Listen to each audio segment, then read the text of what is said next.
Ready to break the internet, friend? How are we going to break the internet? You said you wanted this to be impactful. What would that look like to you? That's a really good question. I think a lot of people are interested in my journey. I think a lot of people are interested in how it feels to go through what I'm going through. Yeah. I think there's a lot of people who want me to martyr myself. A lot of people are living vicariously through me. Yeah. There's a lot of people who say, yeah, Andrew, keep going. But they don't really care. They just enjoy the drama of it all. And I think I've already broken the internet, but you're a very interesting man to talk to. And with your insights, I think together, we're going to have quite a large audience. Yeah, I mean, that's a question that I have for you. Why did you want to talk to me? Because I'm a psychotherapist. You have your skepticism about psychotherapy, and yet here I am. That's true. We had a conversation before, and I've been told by many people it was my most interesting podcast ever. So I think it obviously varies from the norm in terms of the normal things I'm asked about. You have some unique insights. And I thought it'd be an interesting conversation. A lot of people are asking me especially about my mental state and those kind of things post-jail. So I thought, well, my most interesting podcast ever. People seem to be very interested in that side of me. So perhaps it can be a good conversation. Does it make you nervous that there may be things that you don't know about yourself that I'm going to try to reveal to you? I know everything about myself, my friend. You know everything about yourself. I believe that I have an intimate grasp of all the things about myself which matter, which allow me to compete. Right. So there may be things I don't know, but I'm not sure if I particularly need them. So I'm not that interested. Right. What's useful is more important than what's true. Absolutely. Right, and you've developed a framework of thinking about yourself and thinking about reality that's been incredibly effective for you. Completely. Right. What's useful is more, you nailed it, what's useful is more important than what's true. This is an old argument of mine, but I think we discussed it in the last podcast, and I'll say it again. When I say I don't believe in depression, nobody can convince me to believe in depression. That's not a matter of discussing whether depression is real or not. That's a matter of me accepting that my mental model for going through life is more effective if I don't believe I can become a depressed person. Yeah. I don't believe in depression, so I can't be depressed, so that allows me to be more effective. It's not a matter of sitting there going, well, maybe it's true, maybe it isn't. I don't believe in it, so I can't catch it. You shape your own reality through the conviction of your thoughts, your beliefs, and the words that you use.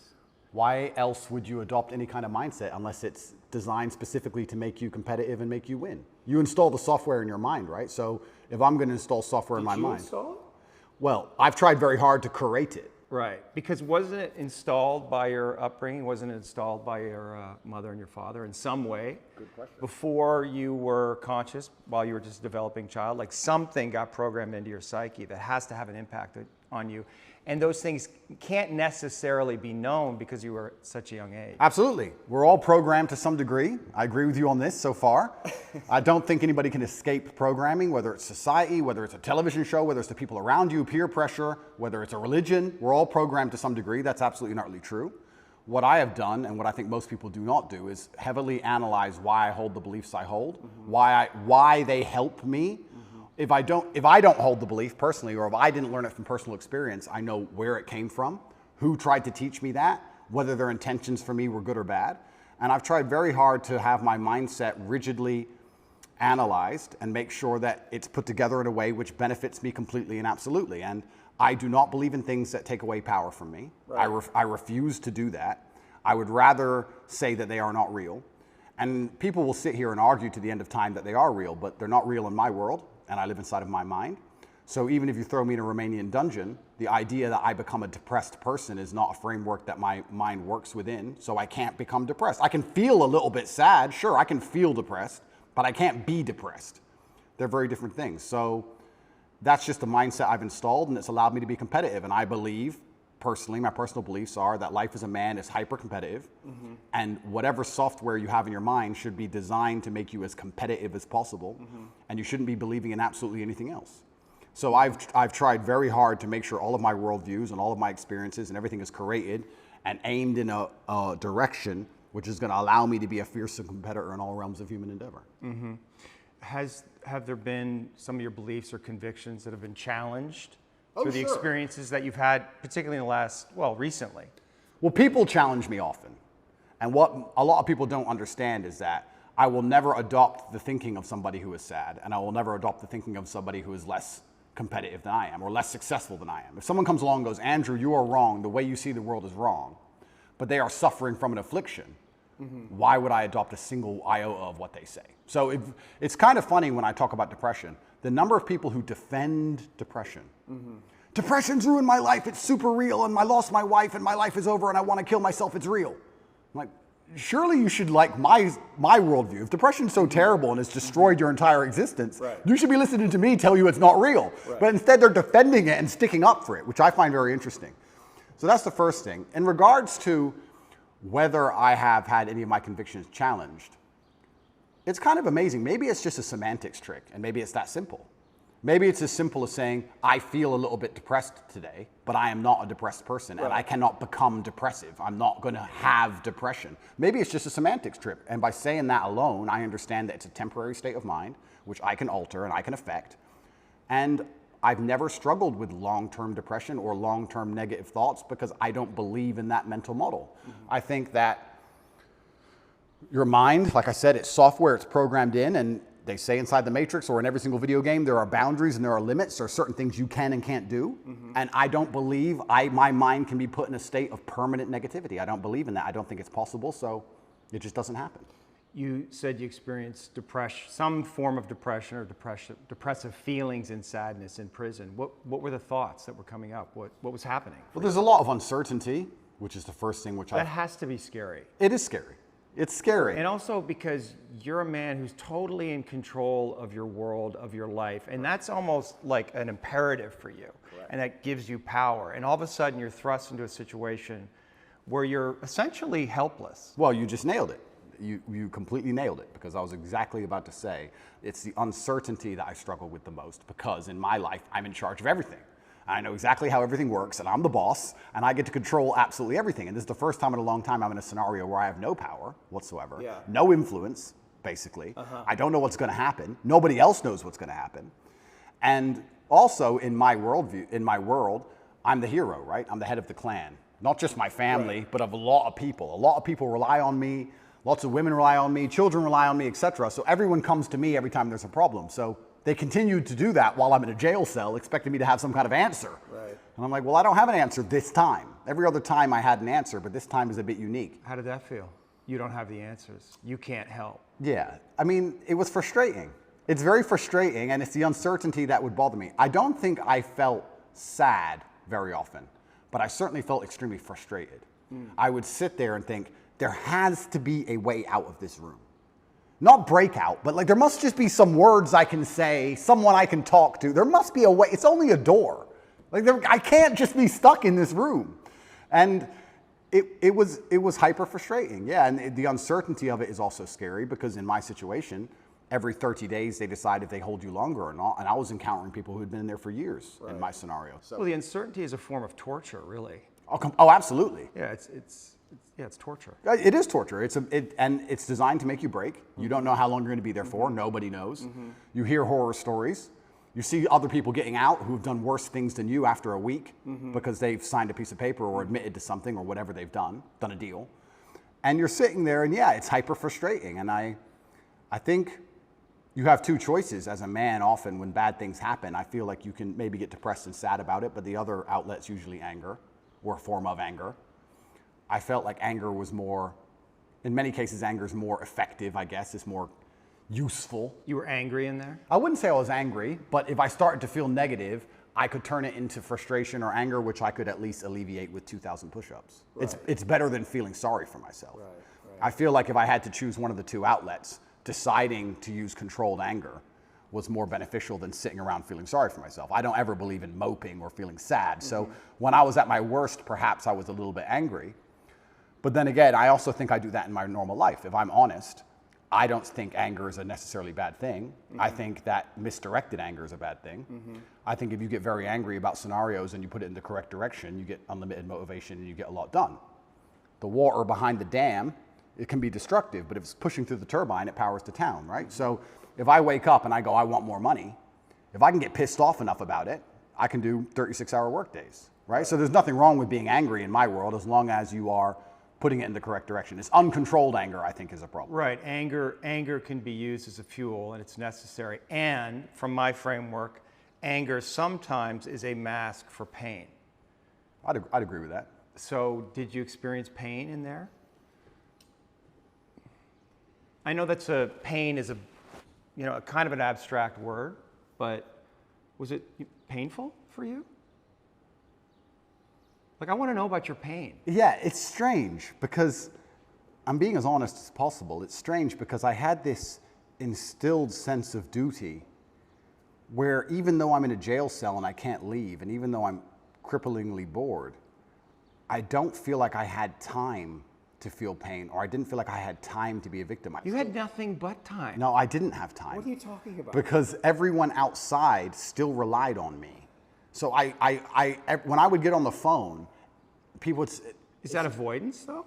I don't know. Do you keep busy? Do you avoid your feelings by keeping busy, being on the computer all the time? All the things I had to do still had to be done. Just because they threw me in a cell, it just made it more difficult, which means I have less time than ever because the difficulty's been increased. And when I would get on the phone, we wouldn't discuss how I'm feeling. I'd be worried about how everyone else is. They'd be like, how are you? Yeah, I'm in jail. What's going on with this? Are you okay? Are your bills paid? Are press hassling you? I was worried about fixing everyone else's problems from jail more than I was concerned about myself or my own mental well-being. And if I felt particularly, when I say pain, pain is an awkward one. I don't know if I felt pain because I don't feel sorry for myself, and I've developed this mindset of such absolute accountability that even though what happened to me I believe was unfair, and even though I'm completely innocent, I didn't think, why? I didn't think, why is this happening? I didn't think, why me? I didn't think, oh, this is unfair. Like, none of these things crossed my mind. I was like, this is garbage. However, you can't become the most Google man in the world without, with every light has a dark, right? Like, let's be realistic about this. Yeah. I'm thrown in a jail cell. Do I belong here? No. But am I here? Yes. I was pretty logical about it. And I was like, okay, I've got a lot of things I need to get done. And I would feel angry if I couldn't get them done. But I don't think I felt pain. Now, I'll admit I don't sleep very well since I've left. Why? I could admit Do you know why? I heard you say in one interview that you have nightmares. I do have nightmares, yeah. What are your nightmares about? I don't think they're about anything. I just have almost like an adrenaline rush out of nowhere while I'm sleeping, and I shoot up. I bolt awake. No thoughts, no memories, no real visions? thoughts, no real story. Fear. That's fear. I guess it is, yeah. So so let's just, you're the dreams are a reflection of the unconscious. And if you're having nightmares, there must be some unresolved fear that wants to get worked out. I believe so, but then also, I love the idea of that. Of having unresolved fear. That sounds like the most interesting thing in the world to me.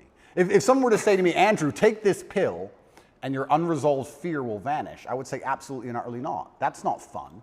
The fun is there's something in my mind which I don't have complete control or complete understanding of yet, and it's not detrimenting my day-to-day life really. Okay, I lose a bit of sleep, but this sounds like an interesting journey. It sounds like I'm in a new level of the video game and I've been thrust into a dark forest and I get to do something brand new. And I'm really genuinely not worried about it. You're not, yeah, you shouldn't be worried about it. It's just where you are. I'm not worried about it, and I'm also not like, oh, I need to fix this. I don't care. I'll have nightmares, and I'll wake up, and I'll either go back to sleep or I'll continue to work, and that's life. Maybe life will keep giving you situations in which you'll have to confront that fear to resolve it. Why would I want to resolve it? Well, because... I mean, if I'm really that tired, I'll sleep. No, but fear creates distortions in our mind, right? I mean, fear is the seed of evil. Right? And so we want to know what we're afraid of, because if we block our fear, we're susceptible to bad actions, right? And fooling ourselves about what they are, rationalizing. So I would argue that it's actually vital for you in the position that you are in and the responsibility that you have to actually confront your fear in a very real way, which probably goes back to your childhood. I mean, your dad was, the haircut story, and I don't know if you want to talk about that, if you're willing, but that's it. When I read that, I'm thinking about that little boy. It must have been fucking terrifying. It is, but I do think I had the best father on earth. I'm not disputing that. I mean, there's a lot of good that came from your father. I'm not disputing that your father was a good man. When you say he could go from 0 to 100 like that for a little boy, it's scary. It's fucking scary. It is. That fear has to be in you. You don't know what the fuck he's going to do. Yeah, completely. Yeah. But I think that's prepared me for life fantastically. And I also think the fear. But have you reached a limit? Have tolerance? you, well, of the video game? I mean, you're facing all these charges. Yeah. right? So something, and maybe this is what you need to go through. I mean, you're on the hero's journey, right? And this is inevitable in some way. But also along the hero's journey, you have to die to be reborn. That's true. And I agree with all of that. But if I'm genuinely, I mean, I psychoanalyze myself all the time, which is one of the main reasons I don't believe in therapy and psychoanalysis. You can't psychoanalyze yourself. Of course you can. I do it myself. You don't think that's hubris? No. You can know your own mind, that you don't need reflection from others to see yourself, that you can see yourself perfectly? I think that, no, I don't think I can see myself perfectly, but I think that life is a perfect reflection. But why not get help? Why not? Like, because then it becomes a crutch. I like the idea that I can rely on myself to fix myself. well, you have a coach. Is that a crutch? No, it's not, because he's teaching me something. What's the difference? That's fine, but like if I had an affliction, I would like to be my own doctor. And I think with your mind, you can do a lot of it yourself. And I think if you have a very strict framework in how you measure how successful you are as a human, and I do it through competence and achievement, I say, which mindset do I need to achieve as much as I can possibly achieve? Right. And I can measure that in real time. I can measure that in literally dollars and world championship title belts. I can literally measure the success.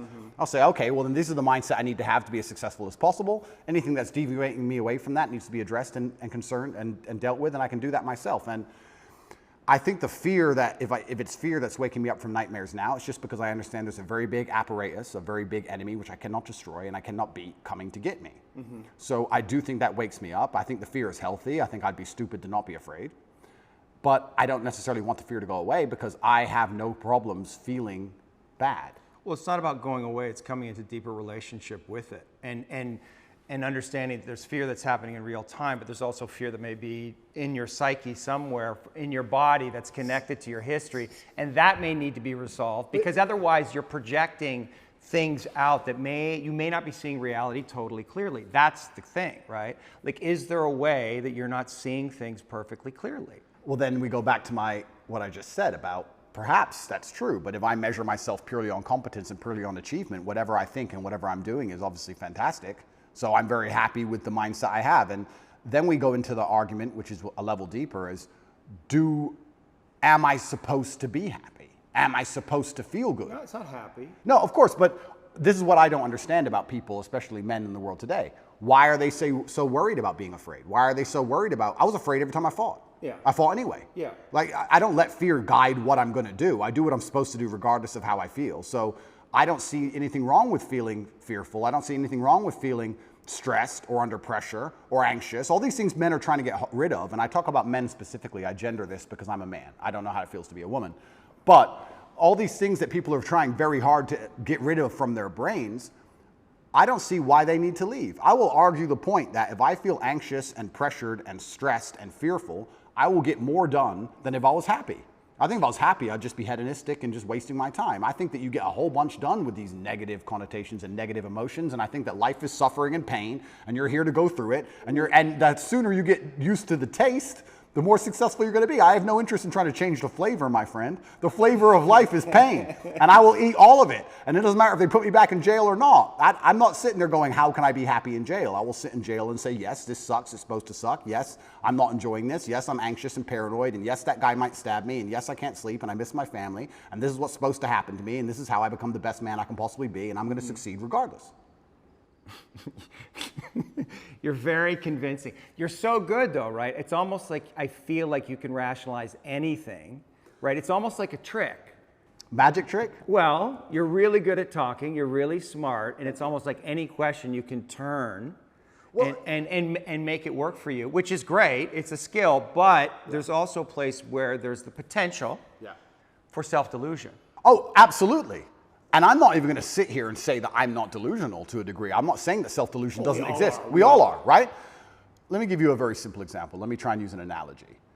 I think the only thing better than having everything you want is not wanting anything, right? So I have every car on this planet. I have 40 supercars. Most people want a supercar. I have 40. But there's that unique 0.1% of people who genuinely don't want one. And I think that's more freeing than having everything you want, right? So the true mindset is not wanting anything. Most people, the best they can do is having everything they want. And I feel like you can kind of do this with the emotions as well. I guess my general consensus is that I don't think I can change or affect the world to the point where pain and suffering and bad things are not going to happen. So isn't it best if I just enjoy all of that? Doesn't that make me as powerful as possible if I say, oh yeah, okay, this is going to suck, good. I mean, I do it when I fight. Yesterday I was fighting, right? We were doing 12 rounds and all of us were destroyed. And the more he hurt me, the more I wanted to hurt him back. The more he hurt me, the better it felt. The more powerful I felt, the more he hit me. Because then it's my turn, right? So if I can't stop him from punching me, and I'll do my best, but if I can't, then surely you should learn to enjoy it, right? And I don't think you can stop life from hitting you. And I don't think you can stop life from giving you unexpected surprises. And I don't think you can stop yourself from feeling sometimes sad or anxious or upset. So I think the best mindset you could adopt is finding that engaging and exciting. I'm not going to lie to you. Although I am facing very serious charges, and although they are trying to destroy my life, and although I cannot sleep the same, and although they're out to get me, and although I've suffered, part of me is excited. Part of me is like, okay. Why? Because it's a war. You like war? I think all men do. I do. Yeah, of course, all men do. So it's a battle. It's exciting. Yeah, it's exciting. So I'm not saying I'm glad it happened, because I'm certainly not. And I'm not saying I'm going to win. But I'm saying that I've trained myself to the point where if I were walking down the street and 10 men were to pull knives on me, I'd be intimidated, but 20% of me would go, this is going to be one to remember. Do you have a belief that you could take 10 men with knives? I have a belief that, yeah, I do. Because That's delusional. That's delusional. Yeah, but it gives me a best chance of possibly winning. Well, no, running away would give you the best chance of possibly winning, and then coming back and being safe, and then serving out your mission. Of course, I would run away in that scenario. But if I had to engage them, if I had to engage them, right. If I had to fight them, I believe I'd be the most capable if I believed I could win. Of course. So for that reason, if I have to self-delude, then I will self-delude, and I will convince myself that I am here to destroy all 10 of them, and I will say it in a way where at least 7 of them believe me. And that's the most important part sometimes about all of this self-delusion, is that a lot of other people start to believe what you say. And I'm not saying that I say bad things. If a man were to sit in front of you and say, I can rip your head off with my little finger, and he said it in the right terms, and he truly believed it in his heart, you wouldn't want him to try. As ridiculous as that sounds, you'd be like, he's kind of big, maybe.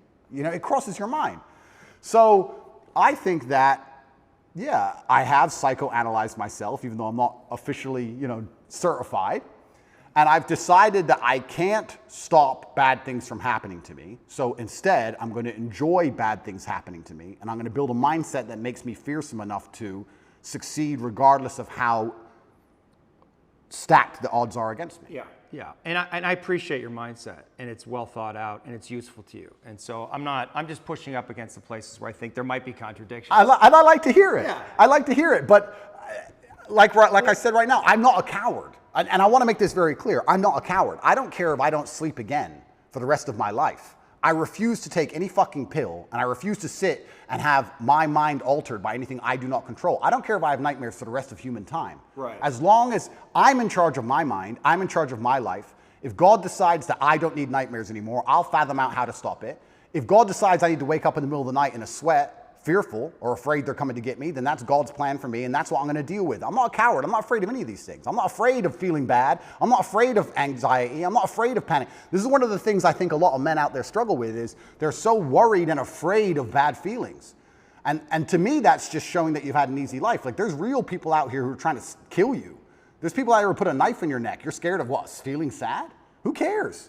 Like, there's real problems. What are you worried about feeling sad for? Who gives a shit? I could feel sad for the rest of my life, and I guarantee, 1, nobody would know, and 2, I would be monumentally successful regardless. So why are we even talking about it? I have no fear for a negative feeling. I have fear for me not being able to provide for my children.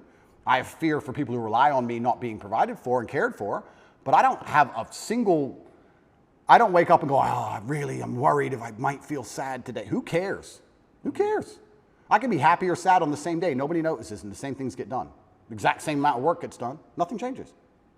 How are you making sense of what's happening to you? Is it God's will? Is it a co-creation? In some way, did you co-create this? Oh, no. Or are you just like a victim of the Matrix? No, I'm not a victim. So absolutely everything is, I believe. In some way you're a victim. Completely, but I believe in self-accountability. Sure. I could have prevented this. Well, how did you co-create this? If let's presuppose you did. I created this by being monumentally successful. Right. There's no light without dark. Equal and opposite force. But you said you were excited about it, so maybe there's some way you actually wanted this. I didn't want this. In fact, I had conversations with Tristan for a long time, and I kept saying Icarus to him. When I would decline, certain podcasts, I would decline meeting certain famous people, I would decline talking about politics, I would decline things, and I would keep saying Icarus. And he would say, why are you doing this? And I just reply Icarus. Because I knew if I got too big that they were going to come for me. I knew that. So I tried to balance it, and I felt like I did a pretty good job, but unfortunately I got it a little bit wrong. My fault. I got it wrong. I put myself here. But I also don't believe that there's any light without dark. It's yin and yang for a reason. I don't think that I can just become the most Googled man on the planet and become monumentally successful and make hundreds of millions of dollars and nothing bad's going to come from it. I think that would be hubris. You just used the word hubris. It's a fantastic word. I think it would be stupid for me to sit there and go, I should be able to do all of this good and have a fantastic life and there's going to be no repercussion in any form. I knew this was coming to the point where I literally sat with Tristan about 3 weeks before it happened and said, we're fucked. So why did it happen? It happened because I became monumentally successful and I became monumentally influential, and the world is a battlefield. You did create it. In some way, you co-created it. Completely. Like you knew this was going to happen, and so there may be some way, unconsciously, you wanted it to happen. Like if you're on this hero's journey and you're living this big life and you have a big vision for yourself. I mean. You know, you bring up guys like Genghis Khan, and I think that's kind of appropriate because in another era you probably would have been one of those cats, right? So now we're here, and maybe you need this in some way, need this test to really feel yourself, to know how strong you actually are. I mean, I know what you're saying. I don't think I need the test. I do feel like I need to tell the truth. I do feel like what's the truth? The truth is, well. The truth about the Matrix? Yeah, what I believe, and I do believe that I have a responsibility because of my massive platform. Yeah. And I do believe that the responsibility is for me to do my best to educate people in a way that's going to make them happy. And I know I could have sold my soul 1,000 times, and I know I could have avoided this, and I know I could have not said certain things, and I understand all of that. I wasn't looking for a war this large. I wouldn't say I was looking for it, but I wasn't ignorant to the fact that it might happen. And I wasn't afraid. You didn't do anything to avoid it, though. I did a lot to avoid it. You did? Icarus. I must have said it 1,000 times. I could have made it much worse. Yeah. But I was never afraid of it happening. I think there's a difference between knowing something bad might happen and taking the calculated risk and going, this is my journey for truth and this is what I believe is what I should do, and being afraid of something. Like, I understand if I go into the ring, I might lose. But I do believe 93% chance I'm going to destroy him. Well, and you want the fight. Either way. I guess so, because how else do you matter, right? That's my point. And I'm not saying that I'm glad I'm being persecuted for false human trafficking inside of Romania. I'm not saying that at all. But I'm saying that... Yet, on the other side of this, how strong will you be? Stronger than you could be otherwise, that's for sure. And have more power and influence otherwise. Absolutely. I mean, it's a Nelson Mandela. Completely. And now, I wouldn't want to spend fucking whatever amount of time in jail. That sounds... fucking scary, but it's not uncommon for heroes. Well, exactly. And if you take the lessons from it, and if we want to once again talk about being as formidable as possible, then I don't think jail, okay, it's given me nightmares, but I don't think it's made me weaker. No. And it could have easily made me weaker. I could have gone through the exact same experience with a different mental model and emerged weaker. I believe I've emerged stronger, regardless of the fact that I have nightmares. I didn't have nightmares before, now I do, but I still see myself as a stronger person. That's one more thing I no longer have to fear from an unknown perspective. I know exactly what it's like. I know the best ways to deal with it, which I developed within the 3 months. And if they put me back, I know what I'm going into. So that's a unknown area of the map explored. Yes. And I don't want to go, but I do believe that I'm more powerful than ever. And you have to find the good in it. That's absolutely not for sure. But I don't think I want to be very careful. I don't think I was looking for this fight. I'm finding the good in this fight. I believe that my fight actually has far-reaching repercussions for society now. I think that however this plays out is going to affect society in real time. I wasn't looking for it, but I was never... Did you attract it in some way? Well, if you are a force for good, then the evil is going to attack you, isn't it? And I do genuinely believe this is the battle of good versus evil in the world today. I believe that truth is always going to be on the side of good. I am religious. I believe the things I say most people knew were true only 10 to 15 years ago. I don't think they're radical ideas. And I think that there is an evil force in the world which is extremely deceptive. And they are out to try and silence me. not because what I say is wrong. It's in fact because what I say is right. I believe the reason I have so much influence and the reason so many young boys listen to me and pay attention to me is because I say things that are true, that they know intrinsically, evolutionarily, inside of their bones as true, that I say things which work. People often wonder why my fan base is so feverish, why my fan base is so dedicated. Well, if they listen to me, it's the first time they ever feel good. The first time they ever train hard and start to feel better physically, and they start to feel better mentally, and they adopt my mental model, and now they're not stressed or depressed anymore. And then they may start to make some money, and they go, you know what, I started listening to Tate a year ago. I'm in the best shape financially, the best shape physically, the best shape mentally. Tate's the man. So they're hyper dedicated to me. And yeah, I mean, there's going to be a negative to that. I want to make something clear. I've been brutally aware of the fact that all of this might blow up in my face for a very long time. I've not been ignorant to that. And I think that's why jail didn't cause me pain. Because I wasn't in jail like, how did this happen? I was in jail thinking, they got me. I knew it. They've been after me for a long time. I knew they were coming. And I don't know if that's a coping mechanism, but I was saying on every single podcast before I went to jail, they're going to try and put me in jail. I knew it. Right, right. You said that there's a light and a dark. Is there darkness in you? I mean, there must be. There's darkness inside of everybody. Right. And do you know that part of you? Are you in relationship with it? Do you think about it? That's a good question. First, I have to identify what would the darkness in me be. Well, let me present something to you, because I stood up for you after you got canceled off social media, and I have a lot of female clients, and they had questions about that. I mean, they know me and they trust me, so they're curious. Yeah. But one of them said, "Well, you know, Andrew he's out there saying that he's helping all these young men, but in the beginning, he made his millions in some level exploiting these very men." Okay. That's the frame that they were thinking about it. And is there validity in that, in what they're saying? Because I didn't know how to answer that question. I don't think I exploited the men. I think I exploited, maybe I did exploit the men, but let me change my answer. I don't think me not exploiting them would have prevented them being exploited. I think these men were out to be exploited regardless, whether I did it or not.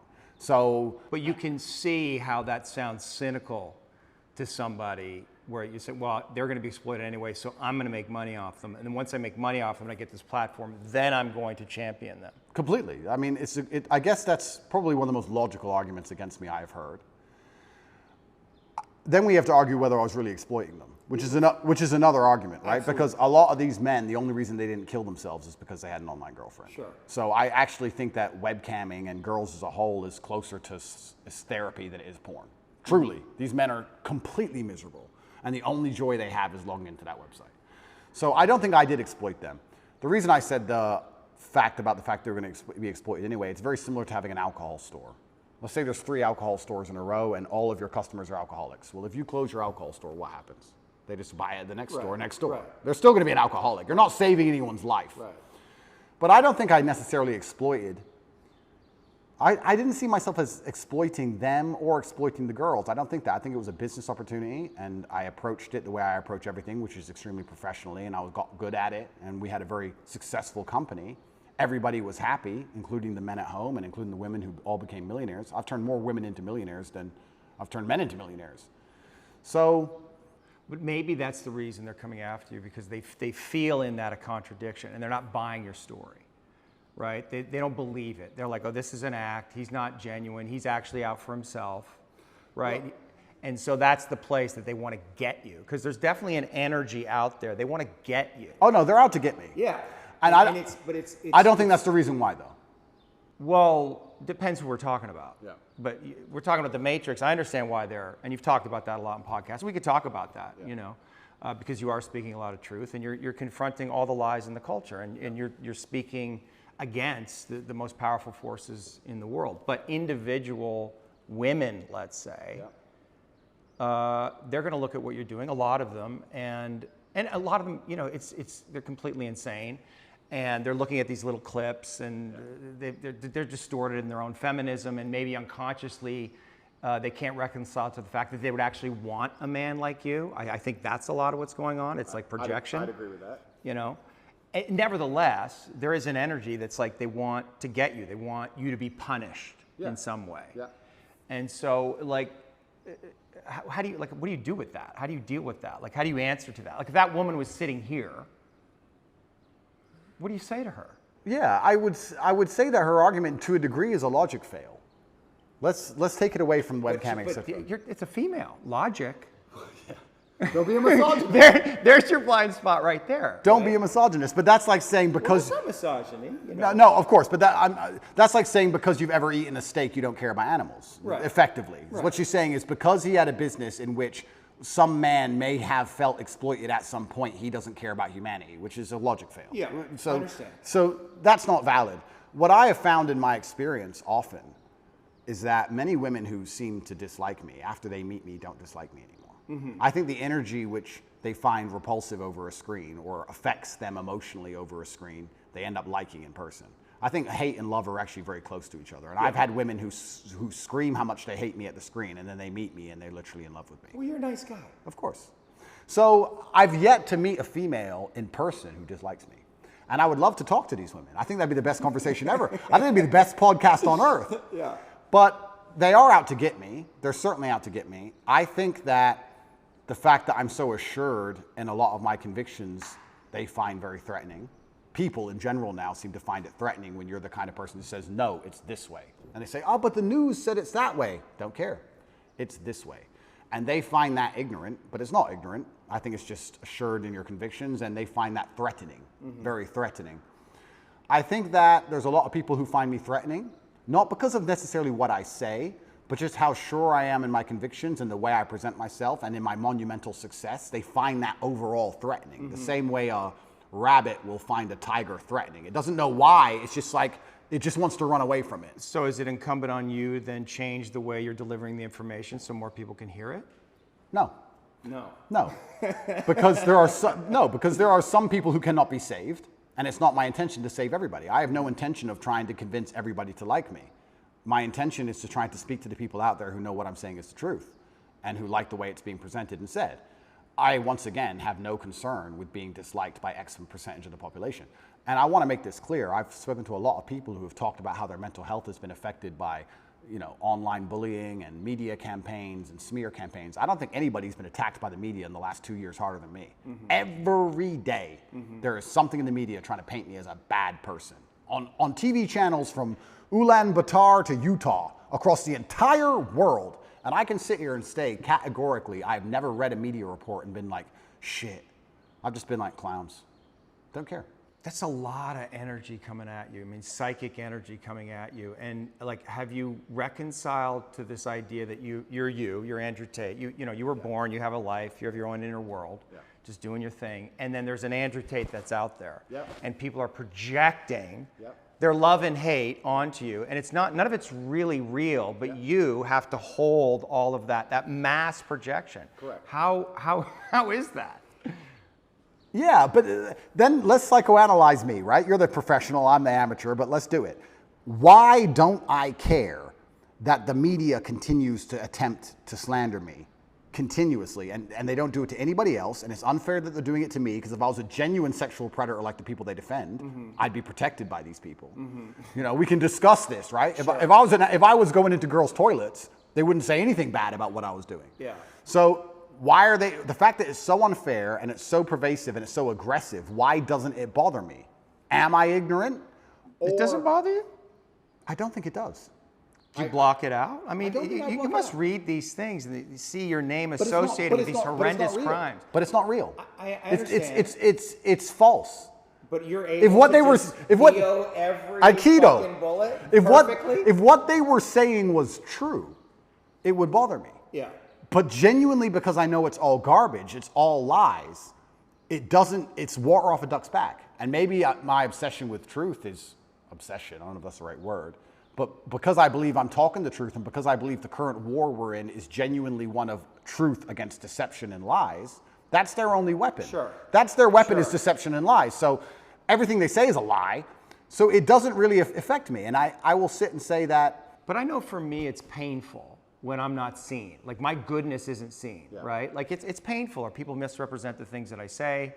or judge me because of my association with you. Like it's painful. I'm not seen. Correct. Right, and that can make me angry and maybe cause, I don't know, some kind of negative reaction within me. And I guess I'm just curious, like, isn't it painful in some way? Like people, because there's a lot of people out there, they don't see you. They don't see your goodness. They only see the dark part of you, or they project their own darkness onto you, or their father's darkness, or Trump, whoever the fuck it is. They project that onto you. In some way, isn't that like? But those people are already paying the price. But those people, but for you, I'm saying for you, your inner it doesn't bother me because those people are already paying the price for their ignorance. Their minds are not free. Anybody who sits and watches the news and believes what the news says about me is the same kind of person who believes everything the news says. Right. And if you have two choices in this world, people are talking about the battle I'm in, and yes, I may be spearheading it, I may be at the front of it, but I believe that this war cannot be avoided.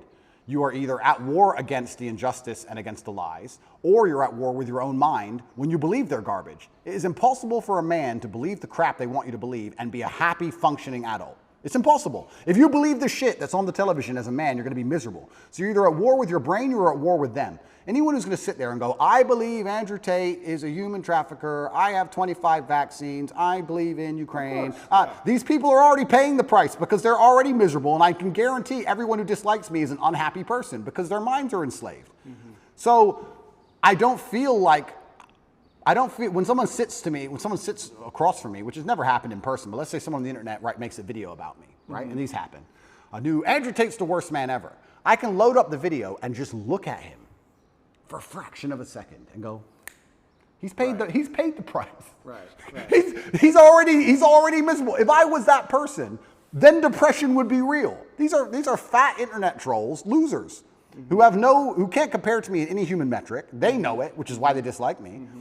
Because anybody who genuinely gets out in the world and looks for truth and looks to be successful and is tenacious and is brave agrees with everything I say. Mm-hmm. So I don't feel pain when someone sits and says garbage about me because I believe that their mind is already suffering because they're not free. Mm-hmm. Their mind's not freed.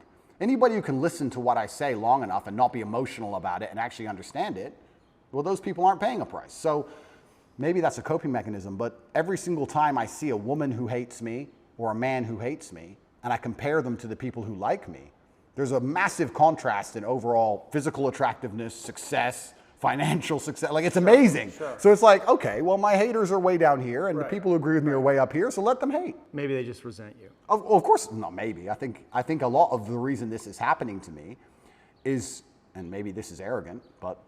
Are you arrogant? I'm with the therapist, so I'm allowed to be arrogant, right? A lot of the reason this is happening to me is because I'm tall and built, muscles and cool cars and, smart. People don't like me. There's people who look at me and go, he thinks he's too cool. Teach him a lesson. Mm-hmm. There's a massive amount of resentment involved in all of this. Yeah. Even from the Matrix itself, we talk about the Matrix and I talk about it and people, of course we compare it to the movie. But at the end of the day, there are people moving parts in all of this. There's a prosecutor, there's a judge, there's a lawyer, whatever. Mm-hmm. Someone is sitting in an office who gets a piece of paper saying, destroy Andrew Tate. Mm-hmm. And that person looks at my life and compares it to theirs and they feel resentful. Mm-hmm.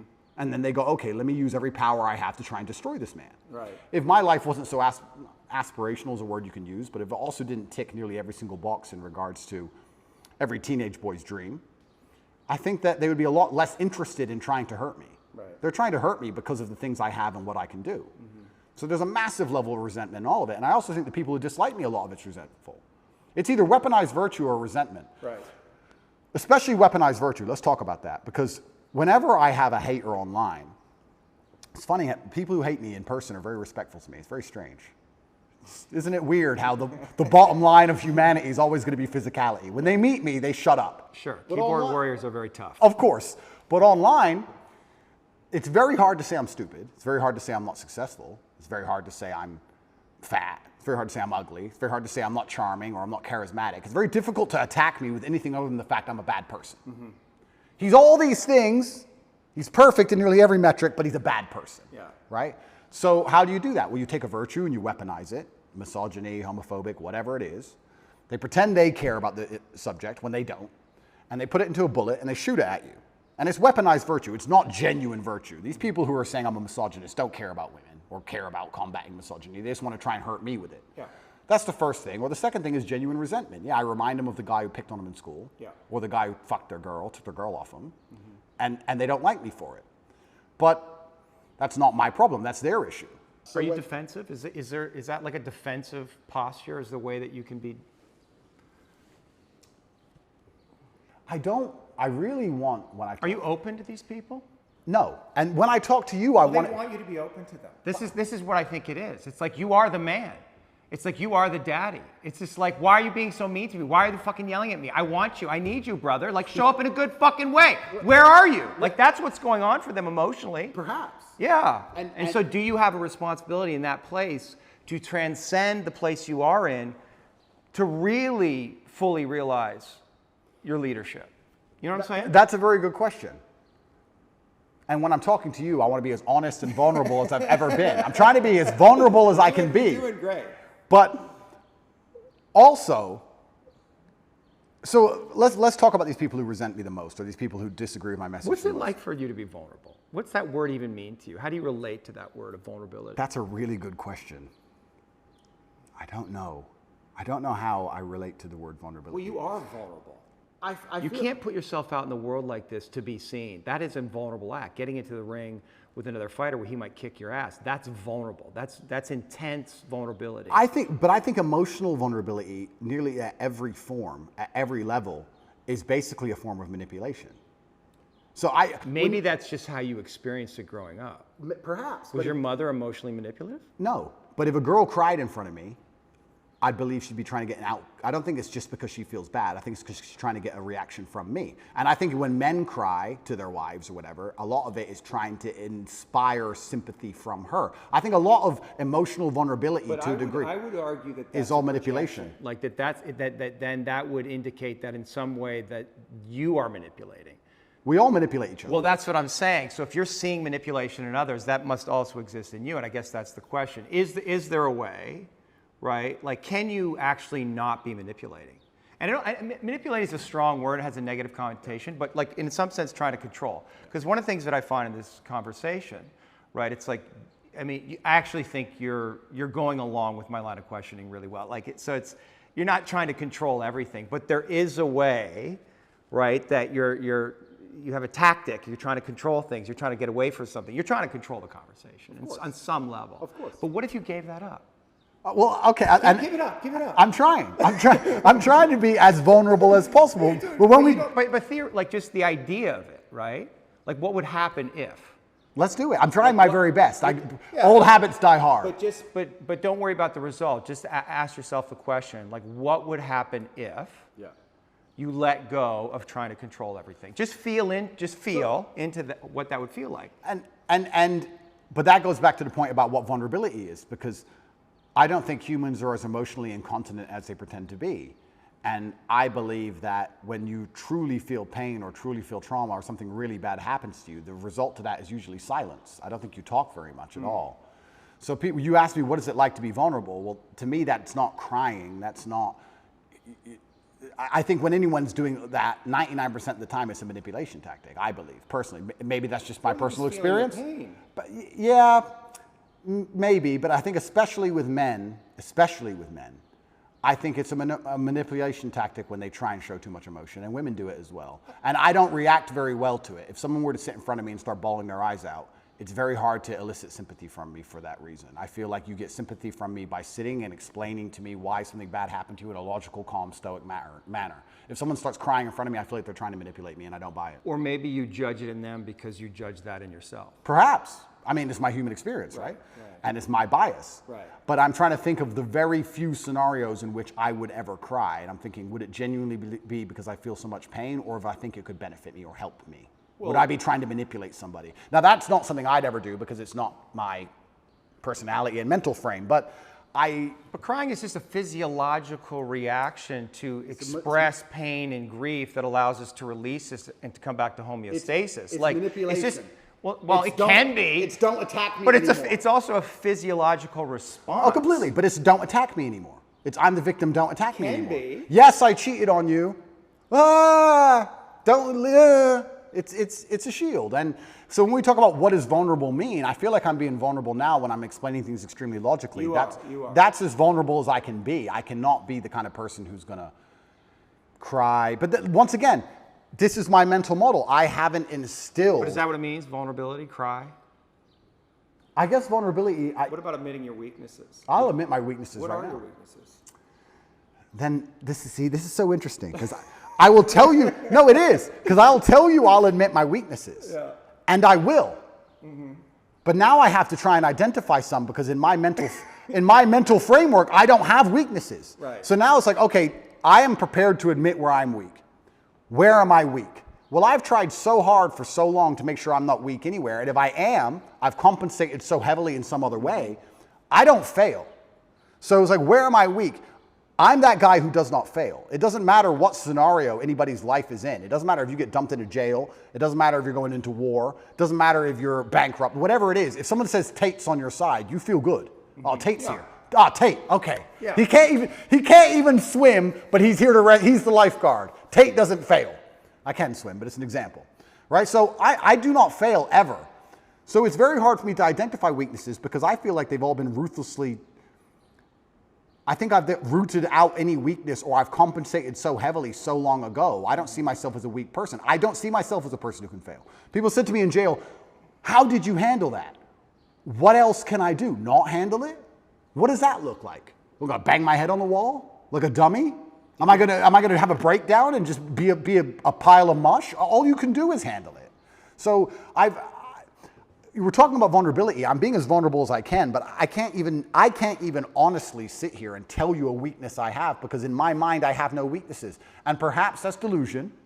Perhaps that's perhaps it's delusion. Yeah, but But a useful delusion is what you're saying. It's brutally useful. Yeah. And when I teach this or when I talk about this, there's a lot of men who perhaps want to adopt it, but the mistake they make is they don't have the real world experience to back it up. I don't want people to be completely lose their minds. Yeah. We're not talking about that, but we're talking about the fact that I can name so many scenarios in my life where I was supposed to fail, and I did not fail. It's brutally realistic, it's brutally logical, it's built on competence, it's built on real world accolade and achievement. Everything I've ever wanted, I have achieved, and I have gotten. I have never failed at anything I've ever wanted, ever. So how am I going to wake up and say, oh, I've got this weakness, that weakness, when I have a 100% success rate? 100%. There's never a girl I wanted I didn't get. There's never a car I wanted I didn't drive. There's never a scenario where I said, I want to get through this, I didn't get through it. I've never failed. So of course I'm going to sit and say, yeah, I would love to tell you my weaknesses. I can't think of any. I don't know. Right, but are you being humbled right now? Is this whole series of events humbling you? It's taught me things I already knew. I know you can't be bigger than a justice system. I was saying Icarus for a reason. I knew they would come for me. I know I'm only human. But you're not do you? I do. I'm just a very good one. I'm just a very good one. Is there somewhere inside you a belief that you're invincible? Like you can't get got? Because that is a dangerous fucking distortion. No. I wouldn't have been saying Icarus for that reason. right. I'm actually far more cautious than most people would believe. I err on the side of caution. You're tactical. I'm very tactical with all of my life. Even the security I organize, the places I stay, where I go, I'm extremely tactical. I don't believe I'm Superman. I just believe that I do not fail. And because you have no weaknesses, doesn't mean you can't lose, right? You can be strong in all realms and still lose. There are world champion boxers who have no weakness. They do everything right and they lose fights, right? So I'm not saying I'm invincible. I'm just saying if you ask me to name my weakness, I can't think of one. What should we ask the guys? Sure. You can ask people. You can ask people around me. I would love to hear it. And I guess I can tell you what people say about me. Well, actually, that's a good question. Do you feel like you get? I mean, I guess Tristan, but do you get honest reflection? Can you trust the reflection? Because you're at the center of this kind of empire, and you have all of these friends. Yeah. But can you trust the information that's coming to you from anyone? Because everybody's. I mean, I'm here in some way for my own self-interest, right? Yeah. And the fact that you trust me was interesting to me. You let me in your house. So I assume that you have some kind of instinct about it. Yeah. But that must be hard, like to trust. I get a lot of feedback, and it all goes into a big pile. And I listen to every word that's said to me.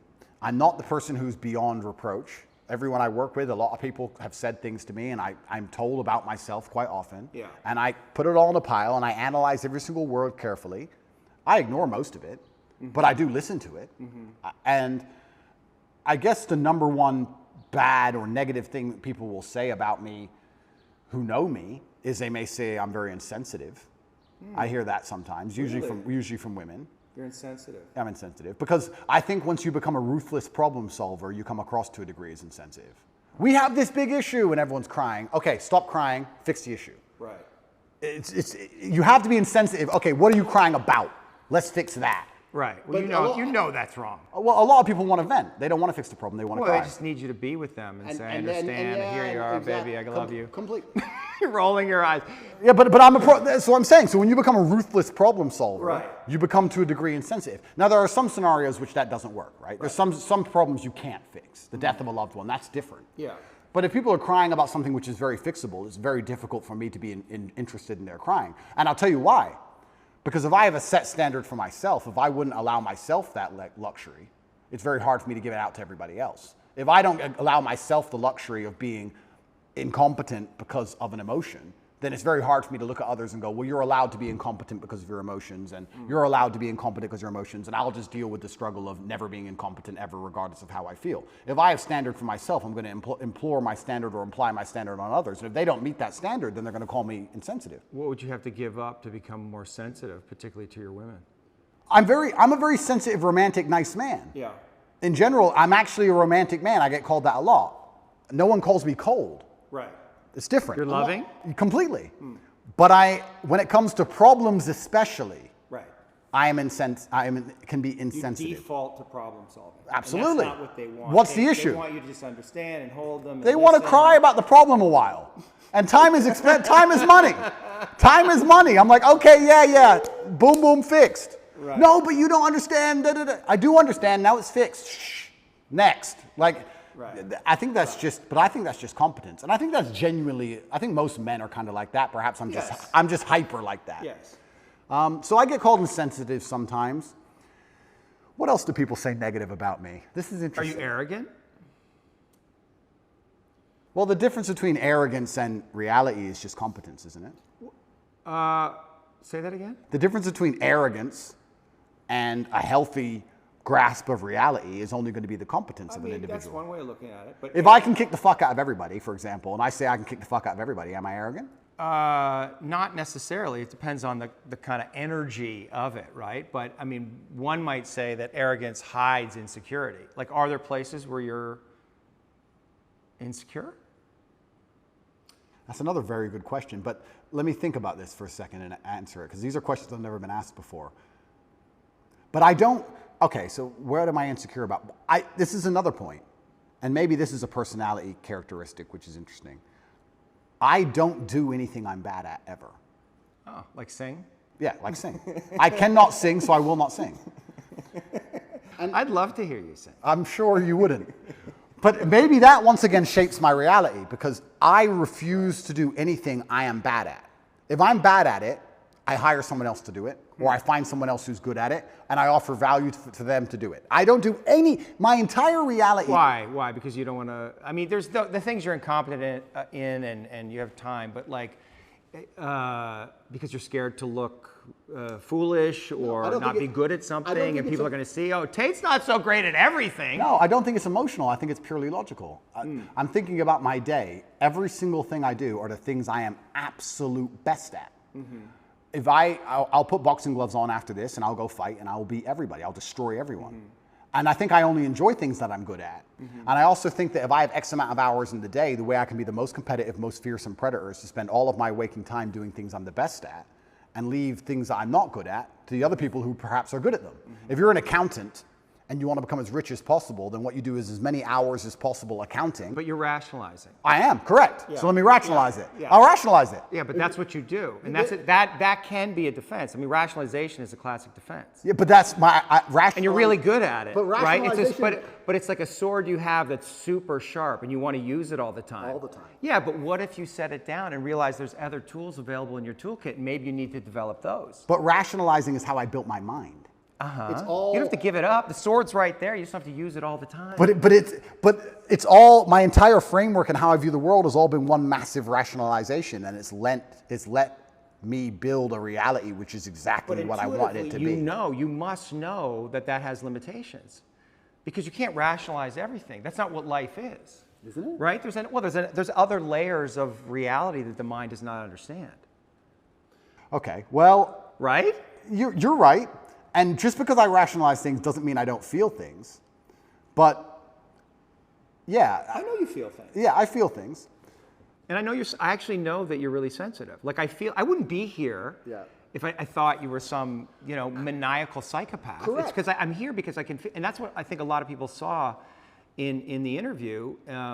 They felt your sensitivity. They felt your vulnerability, and they were really attracted to it. Oh, I'm a lot more sensitive than people know. And this is one of the things I like to say. When I talk about depression not being real or how life is pain and suffering, that doesn't mean that I'm not saying those things because I've never felt them. Yeah. I'm saying those things because I know them intimately. I'm saying those things because I know exactly how it would feel to label myself a depressed person. Yeah. I know it very well. I just refused to do it. Right. So yeah, I'm absolutely not a sensitive person. I would label myself sensitive. But maybe maybe, one second, I just want to go back to my original point. Yeah. Maybe my worldview is affected by, and we're talking about arrogance, when you wake up and all you do are things you're world level at. Yeah. Everything you do are things you're fantastic at, right? All of the time. Yeah. And you beat everybody all of the time at all of it. Yeah. Aren't you going to have a tinge perhaps of arrogance? Of course. Of course you are. So, but would I label myself an arrogant person? Well, I'm not going to sit down and say I'm good at something I'm not. Right. So I don't think I'm unrealistic. Are you taking on the full responsibility that you have given all of the gifts that you've been given by God? Yeah. Is there any place where you're not taking on responsibility for that? No. I think I take care of absolutely everybody I love in every single way. I think anybody who's ever needed me, I've been there for them if they've deserved it. I think anybody who listens to my message is becoming a better person overall. I genuinely believe I'm fixing and helping society. I don't know what else more I'm supposed to do. I mean, to a degree, I've almost martyred myself. What else more can I do? My options at this point are either to continue to help people and explain to men why I became so successful, which is all I'm basically doing. I'm saying you're a man and you're upset and you want to be X. I'm telling you how I became what I wanted to be. This is what I did. Is there anything beyond the things you just said that you're responsible for? Like, what is your responsibility here? My responsibility. Well, I guess ultimately to yourself, it's to your family first, right? What is your responsibility to God? I think God wants me to be the best possible version of myself. I think that God dislikes people who are lazy. I said this to somebody once and he got very offended. I said, God doesn't like lazy people. God has created you and he wants to see the absolute best you can be. I think that if you don't take care of yourself, God has no interest in taking care of you. If you have a Ferrari on the drive and you don't take care of it, who's going to take care of it? Nobody. I think that taking care of yourself and being the best possible version of yourself you can be is how you please God. I think that's one of the best ways to praise him, is to wake up every day and say, I need to be the strongest, smartest, fastest, most fearsome, most stoic, most capable man I can possibly be. This is how I please God. Yeah. So I think your duty to God is also these things, and that's another massive source of strength that I get. When I'm alone in a jail cell, I understand that God is still watching. And God would be unhappy if I couldn't handle it. I don't think, maybe we can talk about God, or we can also talk just about basic cosmic balance.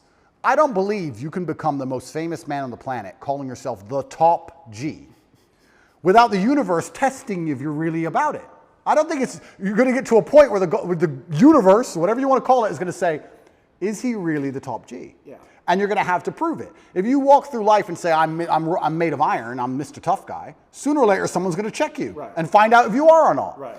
So when I was doing this for a very long time, I wasn't ignorant to the fact that something's going to come along and see if I am who I am. So when I'm sitting in a jail cell by myself with cockroaches all over the floor, I'm like, okay, this is my chance to show I'm not full of shit. Right. Was I full of shit? No, I wasn't.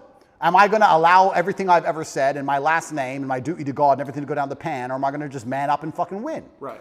So I saw it, I guess, to a degree as an opportunity, but there was a massive burden of responsibility on me on how I had to perform. I didn't have time to be depressed or sad. This is what I'm saying to you earlier. I didn't have time. I had things to do. Top G's kids can't eat. Top G's women can't pay the bills. Top G's business is over. No. I had to fix all of it from jail and fix myself and get out. I was very busy inside of my brain staring at a wall. So I didn't have time for this. And this is another thing I try and explain to people, and I don't understand about, and I talk about men specifically because I understand how to be successful as a man. When men say to me they're depressed, with unlimited options, with the capability to become anything you desire, with God giving you a full and able body and mind, how do you have time to be depressed? You have so much you could do. There's so much that you need to do to be your best self. And you're competing against men like me, and you're finding hours a day to be sad? No wonder you're going to perpetually lose forever. Right. That's suicide. So how do you find time to do this? It's brutally ineffective. You have a brain, you have a mind, you have a mental model. You can't think of everything, you can't do everything. You can only have certain frameworks instilled inside of your mind. As a man, you should be hyper-competitive. You should try and be the best version of yourself you can be. You're competing against every other man on earth for the girl you want, the car you want, the house you want, the watch you wear. It's all competition. You should be as competitive as you possibly can. Anything that's inside of your mind which doesn't allow you to be competitive should be erased. This is why I can't name a weakness. I can't name a weakness I have. I've compensated so heavily for any weakness that may exist, I don't even see them anymore. Is your belief in God tied into this concept that we talked about, that what's useful is more important than what's true, or better than what's true? So we don't, do we know that God exists? I mean, we don't know. Correct. But it's useful to believe in God. That's a very good question. I think that believing in God certainly makes you more powerful, which is proof for God. If God makes you more powerful, then God is real. So maybe that's very simplistic, but if I believe in God and I'm a more powerful version of myself because I believe in him, then he must exist. Yes. God has made me more powerful. Well, it's the act of believing him that makes him exist, which is another way of saying what you just said. Correct, yeah. So this is why I believe faith is such an important thing. But I think everybody has a God anyway. Yes. There's no such thing as atheists. If you look at the people who say, oh, I don't believe in God, they worship a flag and a vaccine. So everyone believes in something. So you have to decide what your religion is. And I, once again, refuse to believe in anything that takes away power from me. I believe in things that make me more powerful. And I believe that believing in God gives you a new degree of strength. And I also think everybody to some degree believes in God. I don't care what anybody says. If you put anyone in that submarine just before it imploded, everyone would pray. Everyone. So it's ignorant to even say you don't believe in God at this point. It's interesting that you chose Islam. And I heard you talk a little bit about how you see God in Islam as kind of, you know, I don't know, harsh, but like firm and directional and clear, and this is right and this is wrong, which sounds a lot like your dad. Well, it sounds a lot like life. Yeah, like life. There's right and wrong in life. All this complete subjectiveness, this mush they're trying to create is done on purpose to confuse us. I like the idea of right and wrong. I like the idea of not having a choice. If you walk in, if you're hungry and you walk in to buy a sandwich and there's 100 sandwiches, it takes 10 minutes. If there's one sandwich, isn't life easier sometimes? So all this subjectiveness and all this choice and all this garbage, sometimes when I'm like, okay, I want to be a good person, I want a framework to adhere to that makes me a good person. Well, this is very clear. Yes, no, easy. Do you have like embodied experiences of God? Like, do you relate to God in that way? You know, I don't want to say supernatural, but like, do you feel God? I absolutely feel him, and there's certain times where I may feel particularly energetic. When do you feel God? So, usually when I'm feeling powerful. There's been times I was in jail and I just got up and I just felt like, you know what, like just shadow boxed a bit. I don't know. It's like you just felt it. Like I'll be okay. I will win. I don't feel God when I'm sad or something like that. I think that the whole idea of spirituality, and I believe God himself, he wants the best for you. And it's interesting, how we're tying religion to my worldviews, because my worldviews were the same before religion. I guess before it was the cosmos, or just the way the universe works, or light, dark, yin, yang, etc. I still say these things, but now I attribute a lot more of it to spirituality, a lot more of it to God. And I chose Islam because it's firm, and I believe that I'm a person with firm principles. So I'm obviously going to liken myself, or I'm going to feel an affinity to a religion that has firm principles, because that's who I am as a person. I'm a person who's principled, yes, no, and I have no problem with people sitting with me and saying, what you're saying is bigoted or what you're saying is wrong or what you're saying is insensitive. I think Islam also has a similar issue. Yeah, I think you also chose the winning team. Oh, it's completely the winning team. I mean, It's the winning team. Yeah. And it's the winning team. And I didn't choose it because it's the winning team. It's just the winning team because it has principles. yeah, I agree. And unfortunately, when you have no principles, if you don't believe in it, if you have no hard line, if you'll accept anything, then you don't believe in anything. Yeah. As soon as you'll accept anything, then you have no hardcore beliefs. If you have any set of principles or you have any things you believe in, there's going to end up being a barrier, and the people who fall outside of those barriers are going to be offended by it. That's the reality of it. If you have a religion or a belief system that doesn't offend anybody, then it's not a religious or belief system. That's my view. So yeah, I chose the winning team because I think more and more people are starting to understand how important God is in society. This is the first time in human history we're testing society without God. And what do we have? We have evil. Yeah. We have Satanism. We have degeneracy. And I think that most people are starting to understand that God is really needed. When I was young, I used to make fun of Bible bashers. I used to make fun of them. Yeah. And now I'm like, we need more. Yeah. Where are they? We need more Bible bashers. So, yeah, and I guess I certainly feel more powerful since I've reverted, but I always felt powerful anyway. But I guess now, instead of just believing it's the cosmic nature of the universe, or let me change that. I always felt a strong affinity to my last name and my ancestors. So I always had to a degree, a spiritual aspect to where I got my strength. I always felt like, well, my dad is watching me, or my ancestors tried very hard for me to be born, so I can't disappoint them. So I've always had this spiritualistic side. Like, imagine the disappointment my ancestors would feel if they fought saber-toothed tigers and survived World War II and went through all the garbage they went through just for my father to be born, and then he suffered like he suffered to raise me, for me to be raised and become the most famous man in the world and call myself top G and then cry when I went to jail. What am I? What kind of bitch? What am I going to go, wah? No, I go to jail with my head held high. And if they put me in jail for the next 20 years, I'll walk in there with my head held high. And if anybody sees me, I'm not going to be a broken man. I refuse to be a broken man. It's disrespectful to everybody who ever died or tried hard for me to be raised, for me to emerge from this difficulty as a broken person. That's absolutely and utterly selfish. When a man sits and says to me he's broken or he's depressed or he's sad, etc., that's selfishness. You have shit to do. Yeah. And you have people to be respectful to, including people who are no longer here. I don't have time. They can put me in solitary confinement for 20 years, and when I walk out of there, and the first podcast I do, I refuse to be called broken. I refuse. And that's because I feel like I had a duty to my ancestors, and now I feel like I have a duty to my ancestors and a duty to God. So I've always felt that. And I assume you feel like you're fulfilling your duty, that your father would be proud of you? I absolutely believe he'd be extremely proud of me. I think I'm doing the best I can possibly do.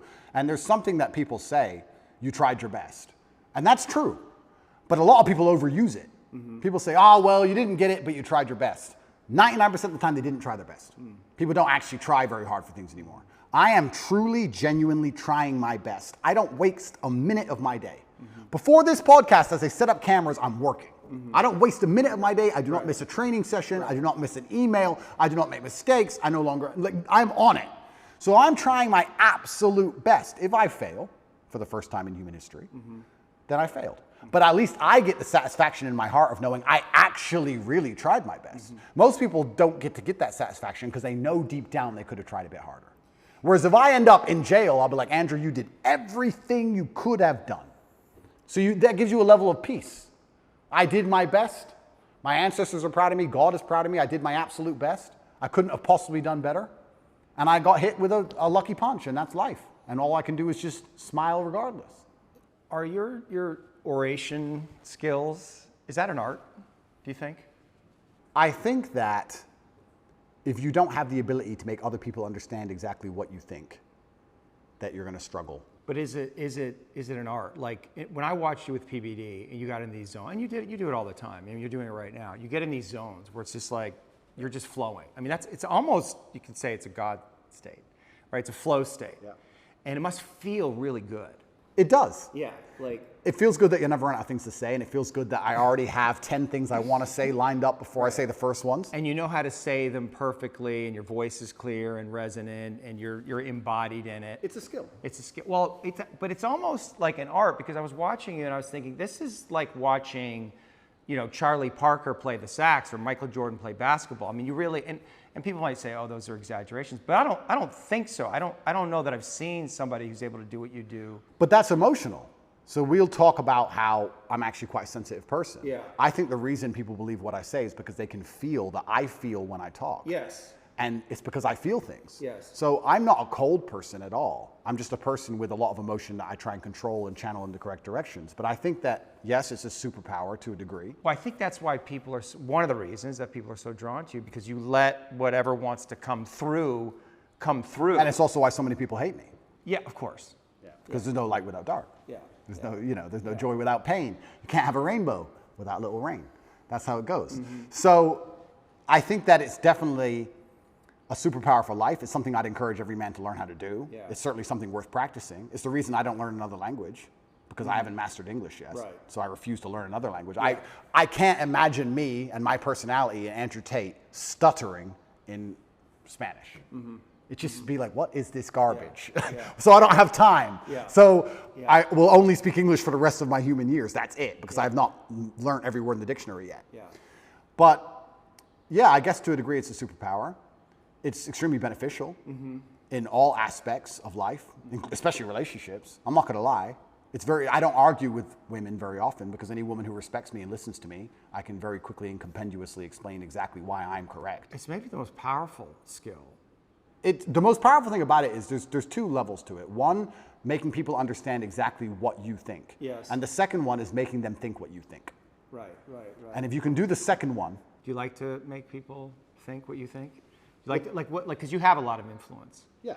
And that's got to feel good. You're influencing people. You have this worldview. It's a powerful worldview. It's got all these things. And so you want to influence other people in some way to adopt that. I think that charity, even of itself, I think charity is probably one of the most selfish things you can do, which most people say, I'm giving money. I give $25 million a year. There's a website, tatepledge.com, you can see it. And I feed children all across war-torn countries, mainly in the Islamic world and in Africa. Am I doing that for the children? Yes. But I also feel great. I feel good for doing that. Of course. Yeah. So it's not a selfless act. No, nothing's selfless. Nothing's selfless. And it shouldn't be. And it shouldn't be. That's right.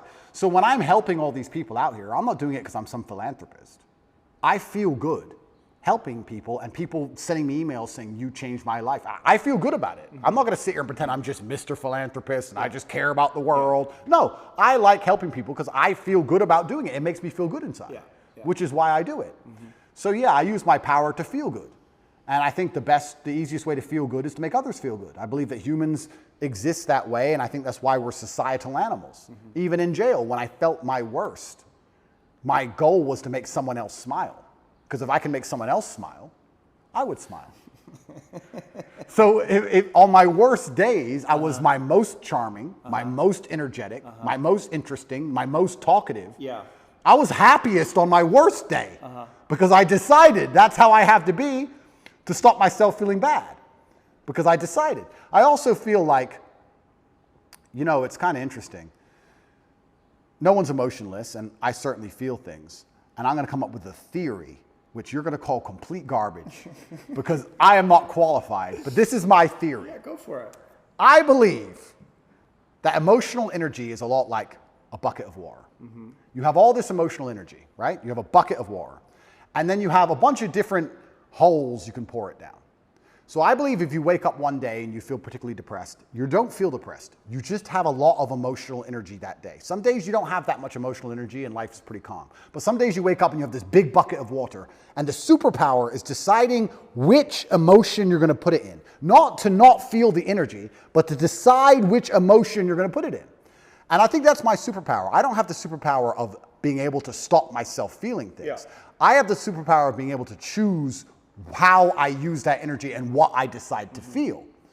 And then if you want to be hyper successful as a person, you have to be very careful to avoid the happy hole. Because happy is what everyone thinks they would choose. If you had this emotional energy and could choose any emotion, you'd choose happy. But if you choose happy, you don't get much done. What do you choose? I choose, if I had to choose how I wanted to feel all the time, I would choose proud.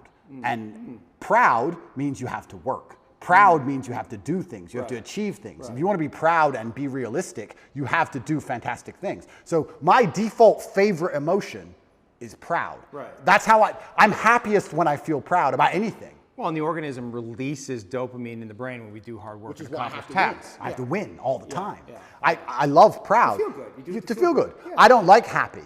If I feel happy, giddish happiness like a child or like a females usually default to happy. They don't care how they get there. They just want to get there. Right. They just want to feel happy. Right.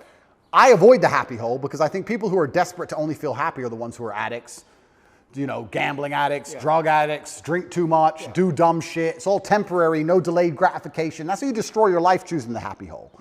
So we were talking earlier about jail and how when I felt particularly bad, I'd wake up with a whole bunch of emotional energy.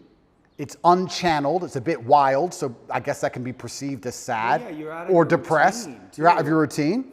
So I would sit and go, okay, I have all this emotional energy today. Where am I going to put it? And I'd put it in a place where perhaps on that day I might feel happy, or perhaps I'd choose something else, but I would try my very best to take all the energy and put it into a place where feeling that emotion was the most competitive emotion, or it was the perfect emotion for me to be as competitive as possible in that particular scenario. So yeah, on days where I woke up and I felt a little bit sad, I'd be like, okay, I'm going to turn the charm on today. I'm going to make everybody laugh. Right. And by the end of the day, I felt fantastic. Do you think God wants to break you? If God wants to break me, he's going to do it. Because we said, wants- right, the yeah, hero's maybe he journey, wants there to. must be death and rebirth. So what, like something, you have to be broken. At some point, you must be broken. You can't fulfill your mission without being broken. And whatever that is, it has to terrify you. But can't I be semi-broken or semi-close to broken and back from the edge?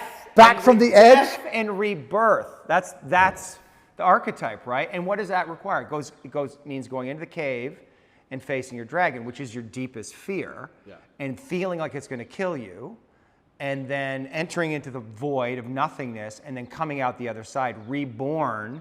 And in that place where you're reborn, you're going to know things that you did not know sitting right here. And you're going to have a much bigger perspective, right? I mean, you agree with that template, right? I agree with it, but I feel like I can I don't feel like Get around that? Not get around it, but I don't ever have to fully die. Like I can just come close enough times. Like I'm not going to literally die. No, of course, but I'm not going to underplay how significantly difficult my jail experience was. Yeah, because you and do also- talk about like how tough you were, you managed it, and I guess and which is I believe that I'm not, but there had to be moments where you're just like It was terrible. despair No, it was absolutely terrible. or fear or like But this is very interesting into your death and rebirth point, because when it felt completely terrible, I do have the emotional control to not feel that.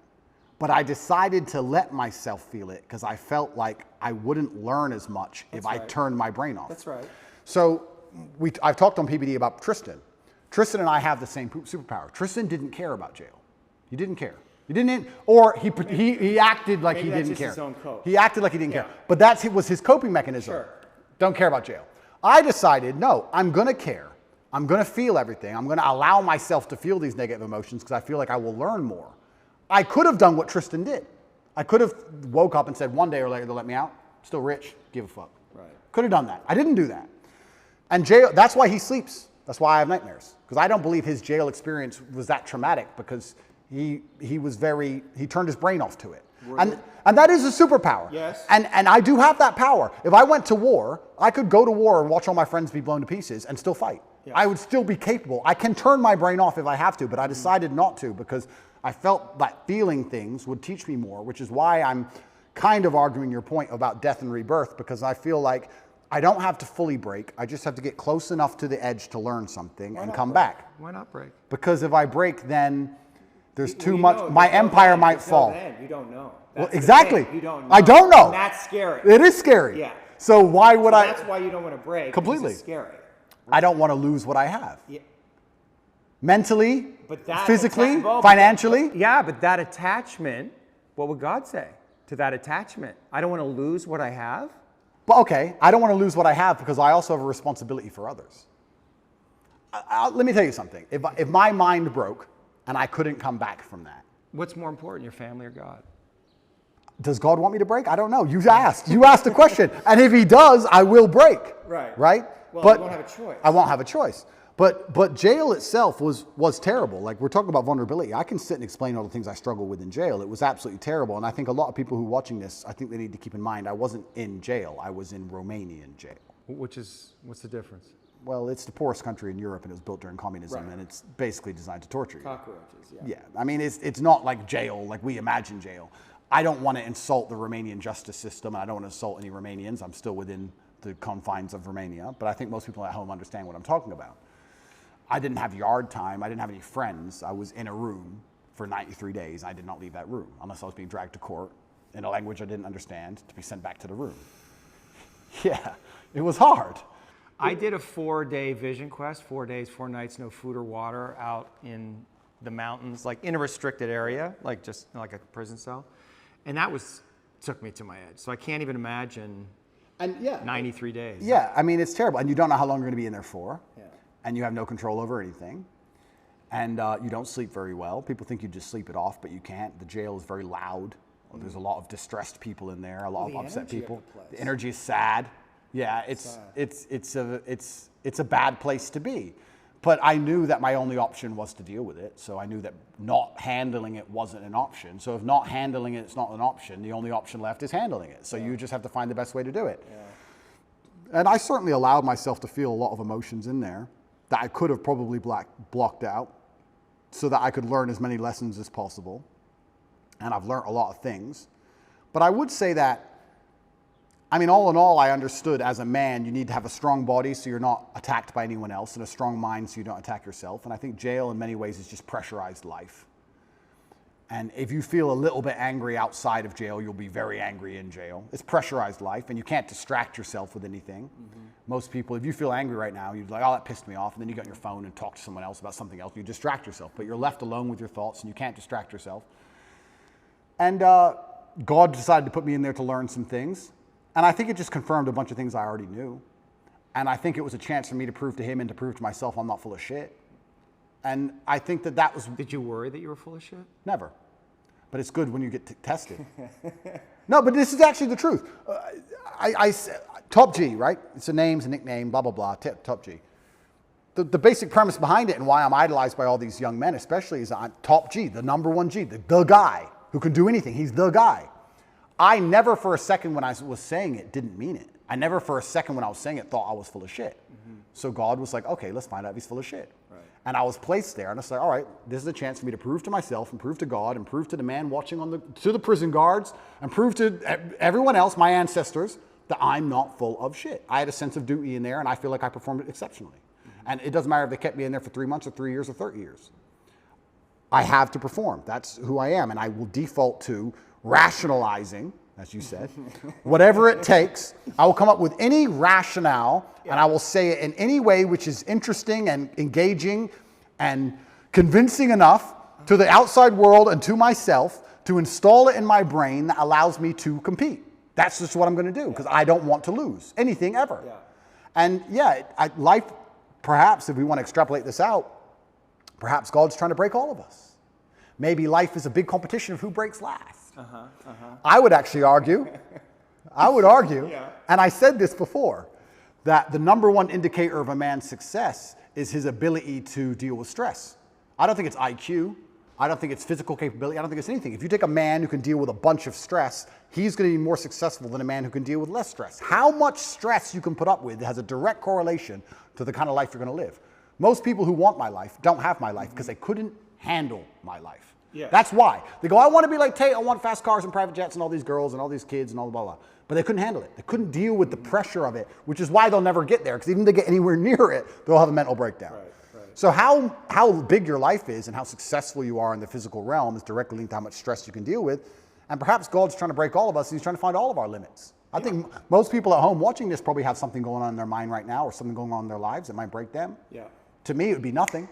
To them, it's a big deal. Yeah. So God's out here to break all of us, and I want to be the guy who breaks last. Well, maybe he's trying to make us stronger, give us tests to help us evolve, to help us grow, to help us know him more. Absolutely. So let's assume that's what God is doing. Mm-hmm. To a degree, he's trying to see where all of us would break. You have two responses to that. You can either be intimidated by the fact that God is out there trying to make your life difficult, or you can be excited by the idea of it and saying, this is my chance to prove myself to God. Right. Which is what I was saying earlier on at the very beginning of our podcast, why I've adopted the mindset where struggle is semi-exciting to me. Yeah. God is out here trying to ask me questions or put me through scenarios where I get to prove myself to him, and perhaps that's why all the bad things happen. Maybe that's why that girl left you. Maybe that's why he made you love her so much so that she could break your heart and fuck your best friend on purpose so that to see how close you could come to breaking. Maybe that's what it's all about. Maybe that's the fun of it. The mantra that I use is, yes, thank you. Whatever comes, yes, thank you. And yes is an acceptance to God, and thank you is gratitude for what's happening. And that mindset is a kind of surrender to God's will. Yeah. Do you struggle between, your will is very strong. Yeah. And I can feel the place where you like to impose your will in the world. Yeah. So your will versus God's will. Well, he'll win. Are you in a fight with God on some level, like not literally, but unconsciously, between His will and your will? No, I think I am doing His will. I think I am doing His will, which is what it takes to be truly successful in the world. I do believe that the moral arc of the universe does bend towards truth. And that's not my saying. I think that's Martin Luther King's. But I think that it bends towards truth and justice in the end. I think that the battles we are currently fighting in society, which look hopeless, in the end can be won. And I feel like I am doing His will by standing up and telling the truth. I think I'd have to be a complete coward of a man to end up having all of the masculine youth of a planet paying attention to every word I say, and then say, oh, but if I tell them good things, if I help them and help the world by extension, I might get in trouble. That'd make me a bitch, and that's not who I am. So I think if you give any man worth his salt that degree of power and influence and responsibility, he's going to stand up and say, okay, this is how you should live as a man, and this is how you can make the world a better place. Unless he's afraid of the repercussions by the evil people, by the people who are on the other side who are genuinely evil and satanic, who are out to destroy good and truth. And I'm not a coward. I've never seen myself as a coward. And in fact, we don't talk about vulnerability. The number one thing I could never exist as is a coward. I think you want to talk about my biggest fear. It would be knowing I'm a coward. Seeing myself as a coward and being very realistic and knowing I was actually a coward. I couldn't accept that because I feel like I would be disappointing all of my ancestors and God. And I would have been full of shit all the time I was talking. Now I'm a fake. Now I'm a liar. And I'm none of those things. When I say to the camera and I sit here and talk about depression not being real, I mean what I say because I've lived enough shit to tell you that if depression was real, I would have been depressed. And people know that, which is why they listen to me in the first place. I would hate to look in the mirror and know I acted like a coward on that scenario. I can't be that person. So courage is the highest virtue, I think. You think so? Courage, love.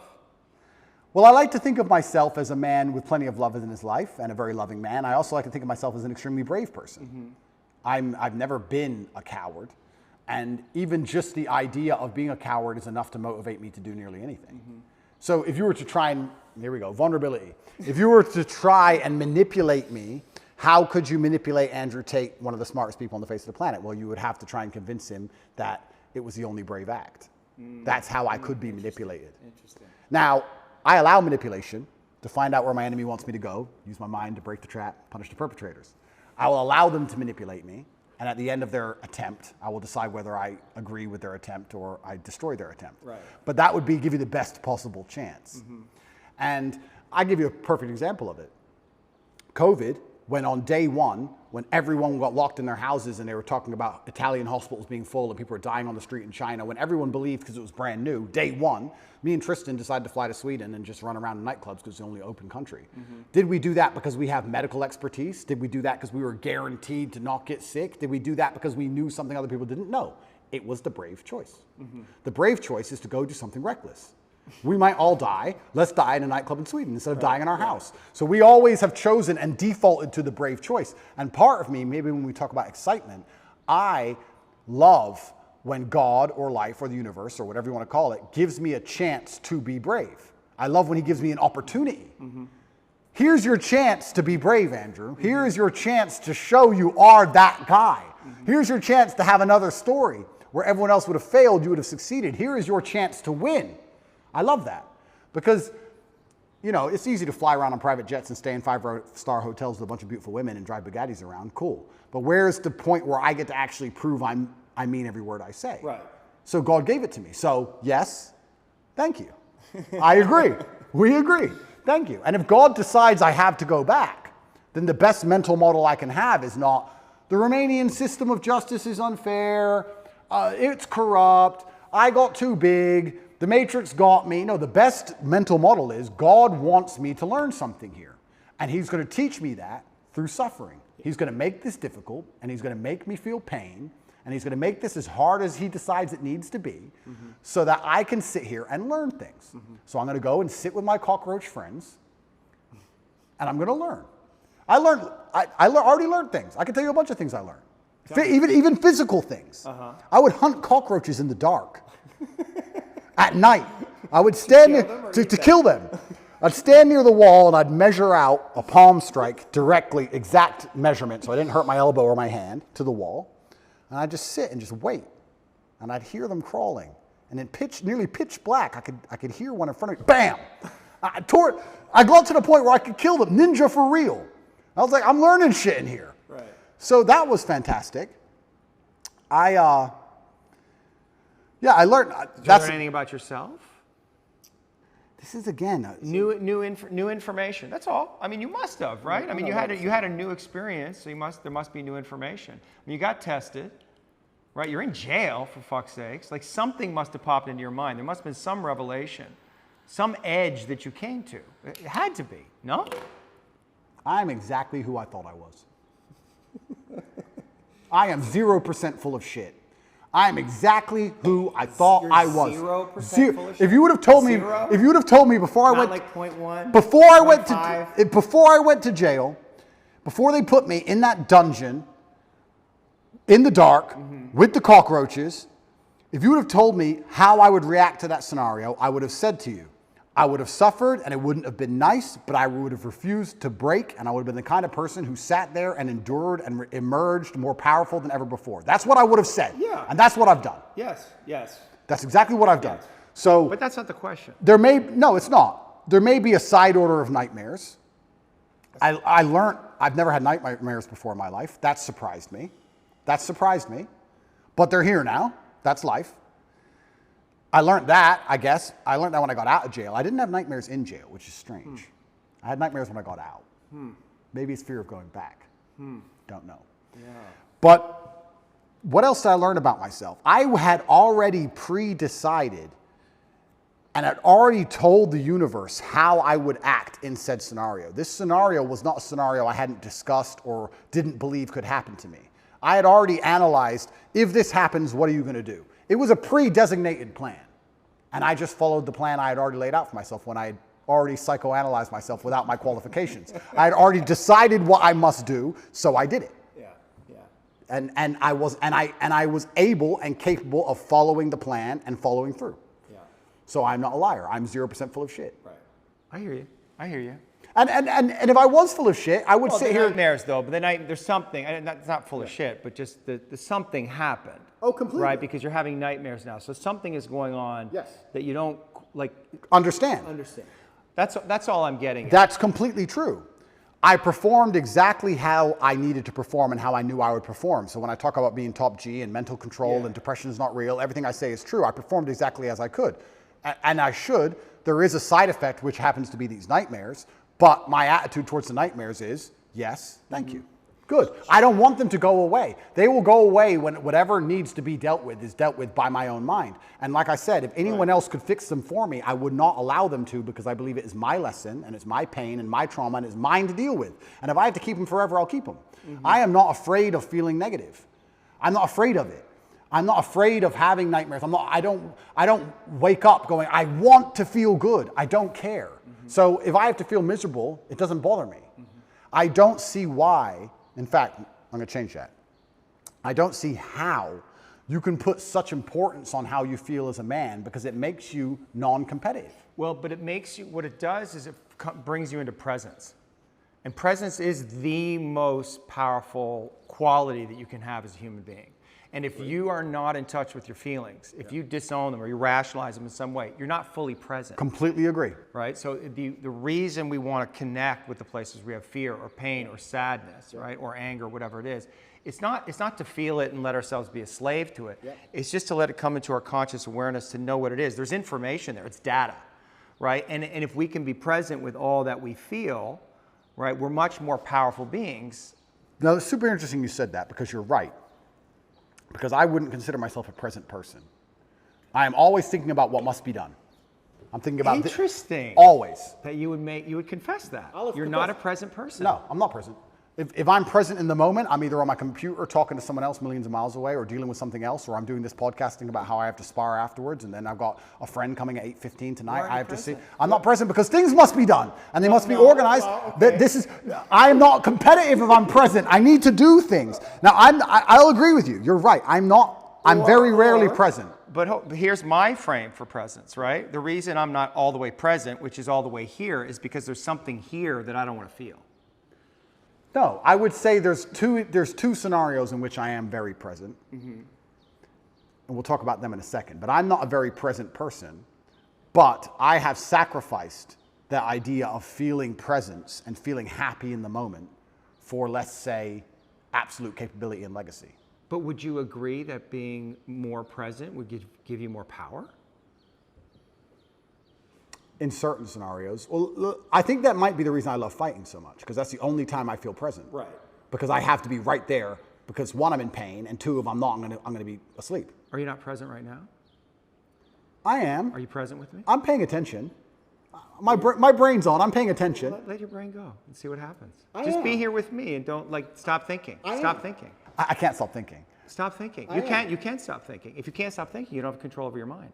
All right, cool. So I stopped thinking, but And just be in the place where there's no thinking. Sure. And just feel yourself, who you are, and see what happens. and See what happens. yeah, and I believe I am. But I'm saying generally in life, I wouldn't consider myself a present person. I'm not the person who is enjoying the moment. Present. But I am now because I'm focused. But now I'm focused. But do you see the difference in the quality of the interaction we just had? But what's it? Okay, let me ask Do you see the difference, though? I do. Yeah. And how did that feel? It felt fine. But what's the difference? Fine. What's the difference? But what's the difference? But weren't we more connected in some way? Isn't there more possibility to get to something deeper or something more truthful there when your mind is not constantly running? But I haven't lied to you. I'm not saying you've lied to me. Yeah. I'm not saying you've lied to me. I just said there's other levels, there's other layers, right? Is there? Is there? You get to it. That's why you fight. It's what you said, because it gets you out of your mind, fully in your body. And when you're fighting, you're in that zone. Some of their focused. intelligence opens up, though. Yes. You're doing things. You can feel that guy, and you can miss the punch and react. you don't even know why. Correct. Right? And so that is available all the time if you're willing to get present. Does life require that degree of focus? Not focus, presence. I know they're slightly different. Maybe I see them as the same. I don't see myself as a particularly present person. I do enjoy the presence of fighting. I do enjoy the presence of driving fast cars very fast. Right. I'm thinking of it, just so you understand my mental model, when I think of guys, and I do know some who are like enjoying the moment, I very rarely enjoy the moment. Does that make sense? I don't ever, I'm sitting around and I'm like, yeah, I look around and go, I'm having fun. That's just not how my brain works, ever. That feels sad to me. Yeah, but this is the thing. Perhaps it is. I don't know. I'm not going to say it is because I don't feel sad about it. But let's imagine it is sad. I have no fear of feeling sad.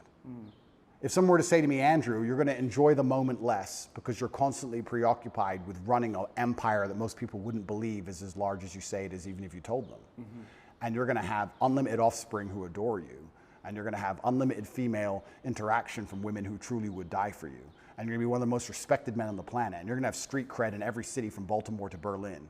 And you're going to end up going through all these trials and tribulations, and they're going to talk about your name after you're dead for hundreds of years. But you're not going to be present in the moment. Would you take that? And I would say, yes, sir, I would. Give that to me. I can't be present because there's too much happening. How can I be present? How can I be present with hundreds of millions of dollars and DCOT trying to put me in jail? And how can I be present? I've got things happening in my brain. I can't be present. I've got things to deal with. I've got problems. So I've sacrificed presence. Maybe you have a mental model that says I can't be all the way present and do all of those things, and maybe that model is incorrect. Well, presence is if you're truly present, then you're not worried about anything outside of the moment you're in. Not necessarily. How does that work? I'm interested. Yeah, I mean, because the presence, right? You can let your consciousness go out, right? And you can be aware of everything, right? I'm perspicacious is one of my favorite words. I am aware of what's happening. Yeah. I'm just not particularly interested in it. So I will sit at a table where everyone's having a conversation, and I'll sit on my laptop, and I'll chime up once every hour. I hear every word. I've analyzed every word. I know who's right. I know who's wrong. I know what I could have said. I know whose brain I could have changed, what mind I could have affected. I've already considered if it's worth doing, but I'd rather do my work, and I'll ignore it all until I pop up and say 3 words and control the entire conversation and go back to my laptop. Yeah. I'm aware of everything. I'm just not particularly present because I feel like I've built a life which is so large that it's hard for me to be present in the moment. I'm present with my children for an hour or 2, and then it's like, okay, back to work. Right. So, was your father present with you? No. But I don't think. But then again. I'm just saying, as a psychotherapist, when somebody said that, you said that he wasn't present with you. That must have been. That didn't bother me at all. It didn't bother you? No. He had things to do. He's a full-grown man. I mean, we could talk about the haircut tweet, but I didn't understand, your history that you were raised by a single mother. Your father wasn't around. Yeah. So you'd see him once a year? About that, yeah. When we lived in America up to the age of 11, I saw him more often, once or twice a month maybe, and then... When did they split? I was 10 when they left. But I always understood he's very busy and has a lot to do. So I never... Can you see how the boy might interpret that as my father doesn't care about me? No. You can see how, I understand you sitting here right now, but you understand like a little boy. I think a little boy might think, where's daddy? I want daddy. I'm here alone with mom. And he might be right because some fathers may not care. But my father did care. Right. He was just very busy. But it must have been confusing for you. No. Not for the little boy? No. Like bring. I'm being honest. I'm being honest. It wasn't. Okay. I never Or you cut off, or those feelings were so painful, overwhelming, you cut off from them so quickly and then created this mindset to deal with. I never for a second felt like he didn't care about me, ever. I never felt that. It didn't cross my mind. Consciously. Consciously. But is it possible that unconsciously you might have a different belief?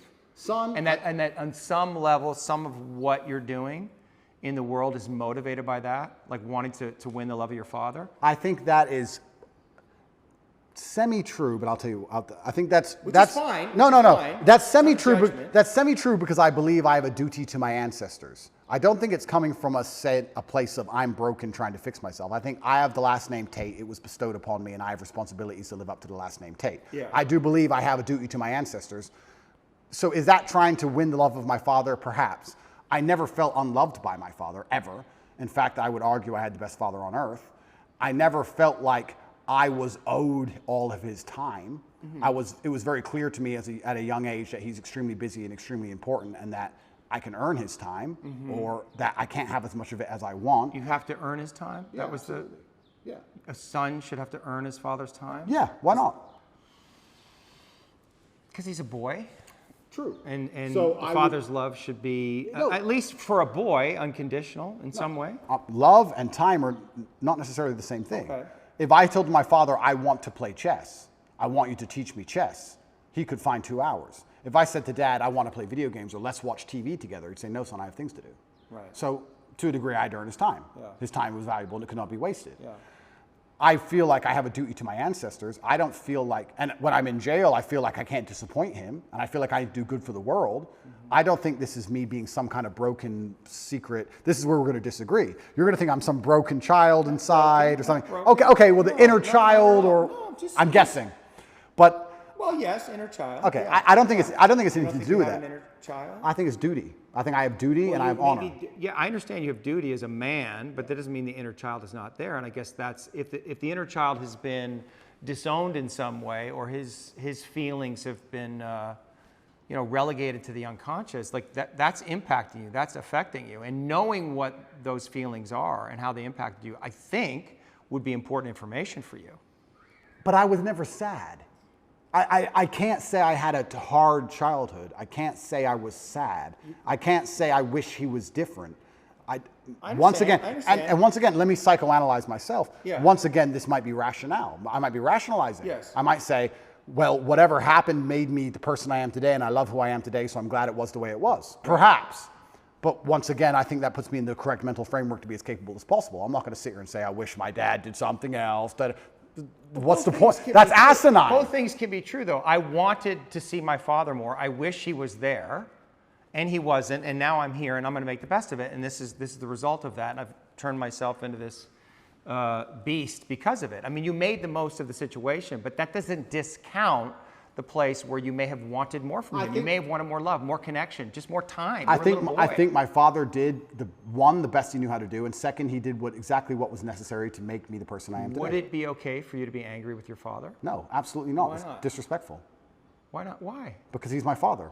But I'm not saying that you would have to confront him. I mean, obviously he's not here, but it's just like That's selfish. But if it's just a feeling, right? If it's just a feeling that wants to come, It's ungratefulness. well, you're judging the feeling. Yeah, I am. Yeah. For me to sit and say to the man who made me the man I am today, Yeah. who I, once again, never felt unloved by, who tried his very best to raise me, who sacrificed for me to exist, who gave me my last name, who bestowed upon me the honors and principles and morals I live by today, Yeah. for me to be angry at him because he was busy some days would be brutally ungrateful. No, I'm not allowed. No, I'm not allowed. I'm not allowed that feeling. It's ungrateful. I refuse to accept it. I refuse to feel it. I truly believe I had the best father on earth. I truly believe it.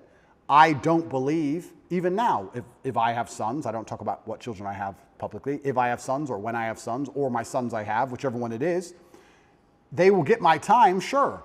They will get my dedication, absolutely. But I have expectations of them because of their last name. And they're going to have my time while we're working towards something fantastic. I'm not going to just sit around with my kids just for hours because they just deserve it. There's no participation trophies in the Tate household. Right. And time is a trophy, and it must be earned, like everything else in life. So I'm not going to sit and have sons and go, well, he's my son, so we're just going to all day do fucking nothing. No, we're going to all day do something important. For sure. Or I'm going to go do something important. And he can sit around and do nothing by himself. For sure, but you can also imagine if you had sons and you saw them once a year, that would have an impact on them. Like, how would you feel about that if you had sons and you only saw them once a year? I think I'd miss them, of course. They'd miss me.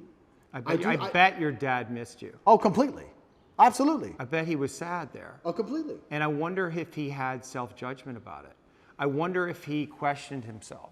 Well, I think as a man... Because would you do that? Well, as a man, you have to make a choice. And I think it used to be more binary than it is today because of the nature of money and empire and how things work. But as a man, you have to make a choice. You either go to war and come back with stories, or you sit at home all day and be a second mother, and then you're not a man.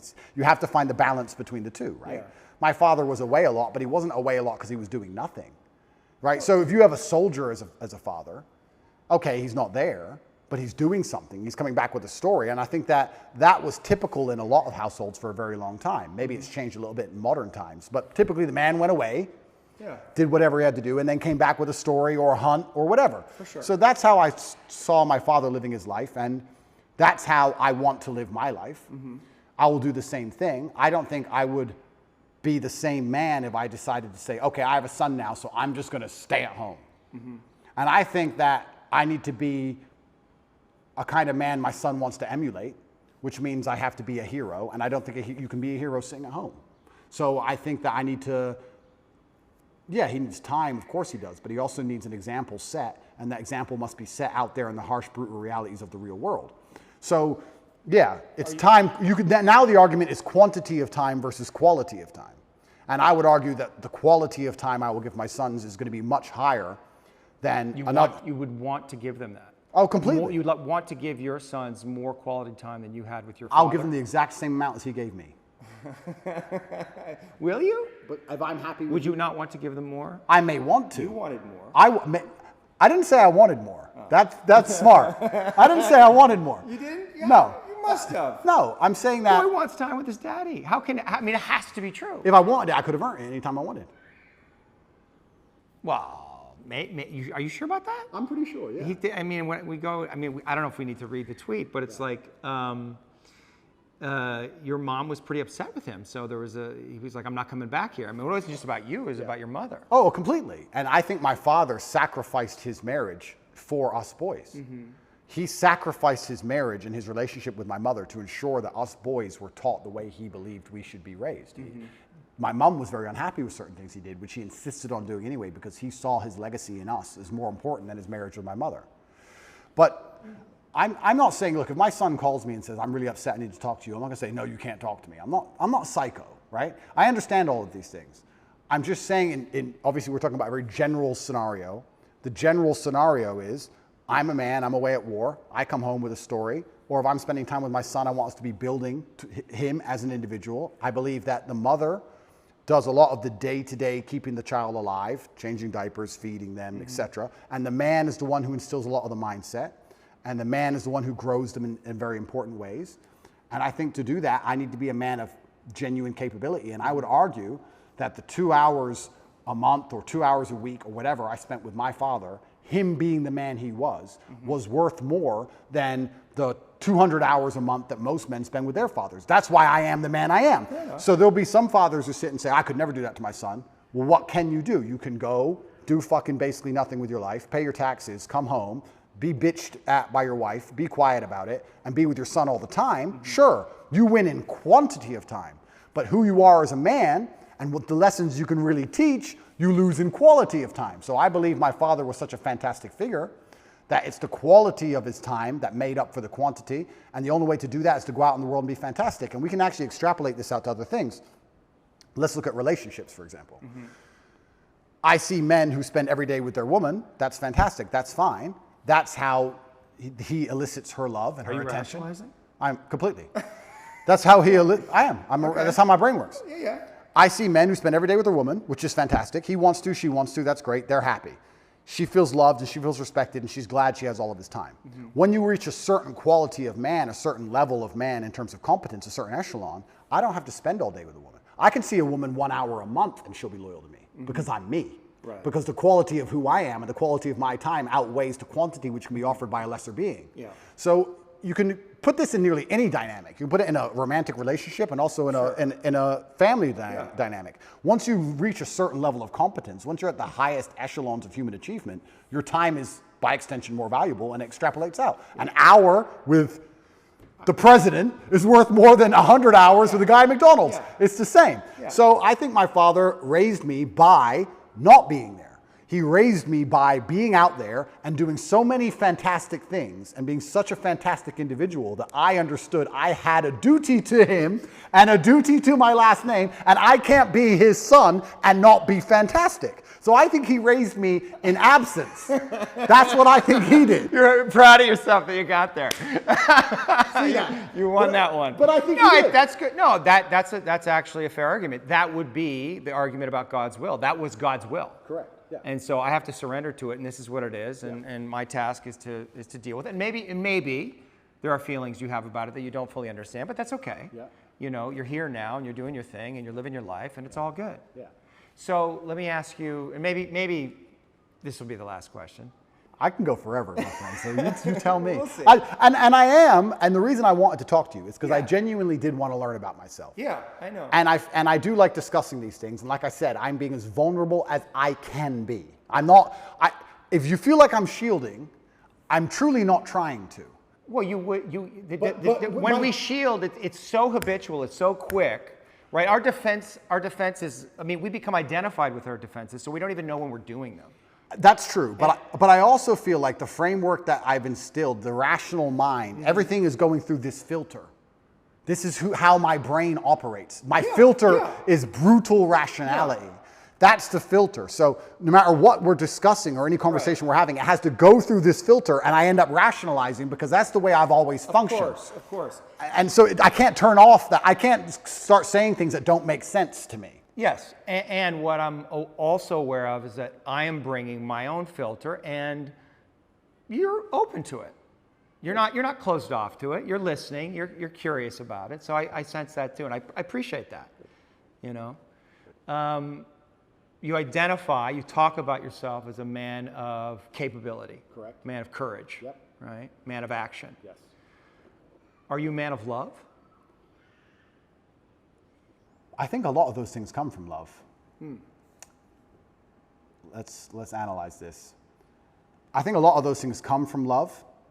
I think it's very difficult to do nearly anything important if it's not, perhaps to a degree, driven by love or the desire for love even. I think the reason a lot of men want to become rich is because they want to feel loved or feel important or to matter.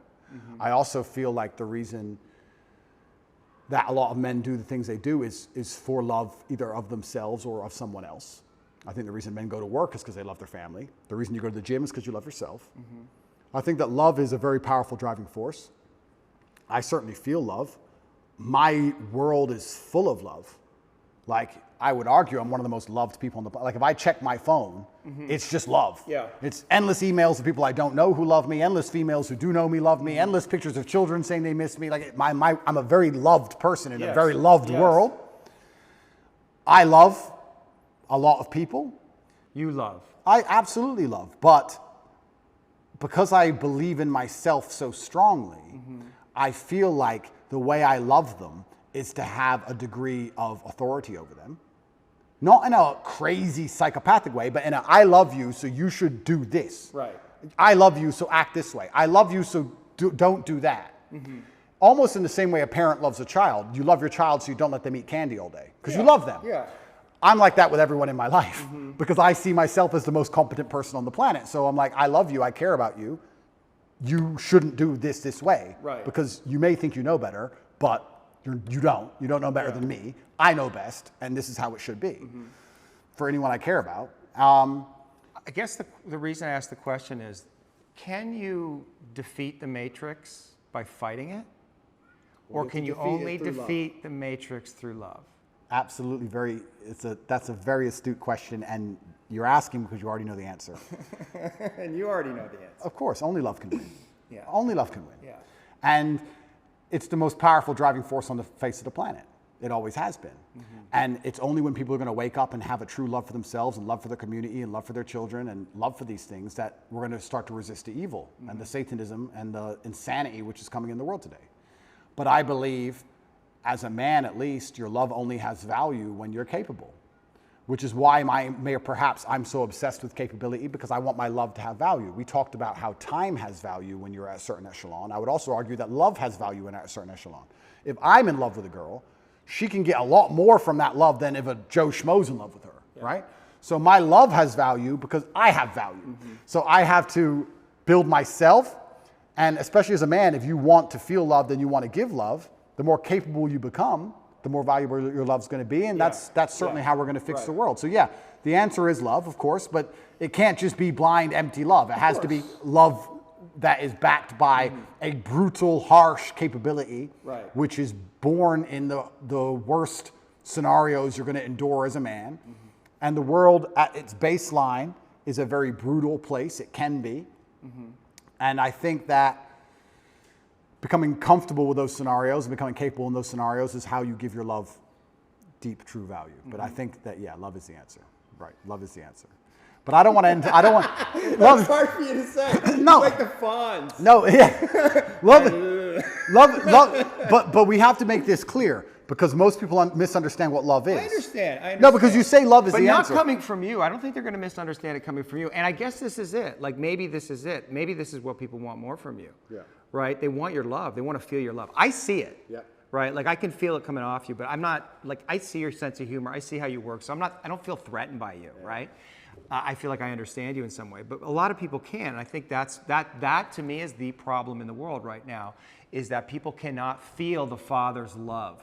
I agree with you. And if they could feel that, and also the firmness, also the direction, all the things you're talking about, the discipline, but if they can't feel the Father's love, I mean, that's God's love coming through. And the Father is the embodiment of God on earth. If they can't feel that love, then we're going to have a lot of fucking problems. But that's super interesting, because they've hijacked the word love now, and they've confused the word love with tolerance and a complete lack of boundaries. And they're saying, if you're a loving person, you accept all this garbage. No, I disagree with that. You just said a very important thing. You said father's love.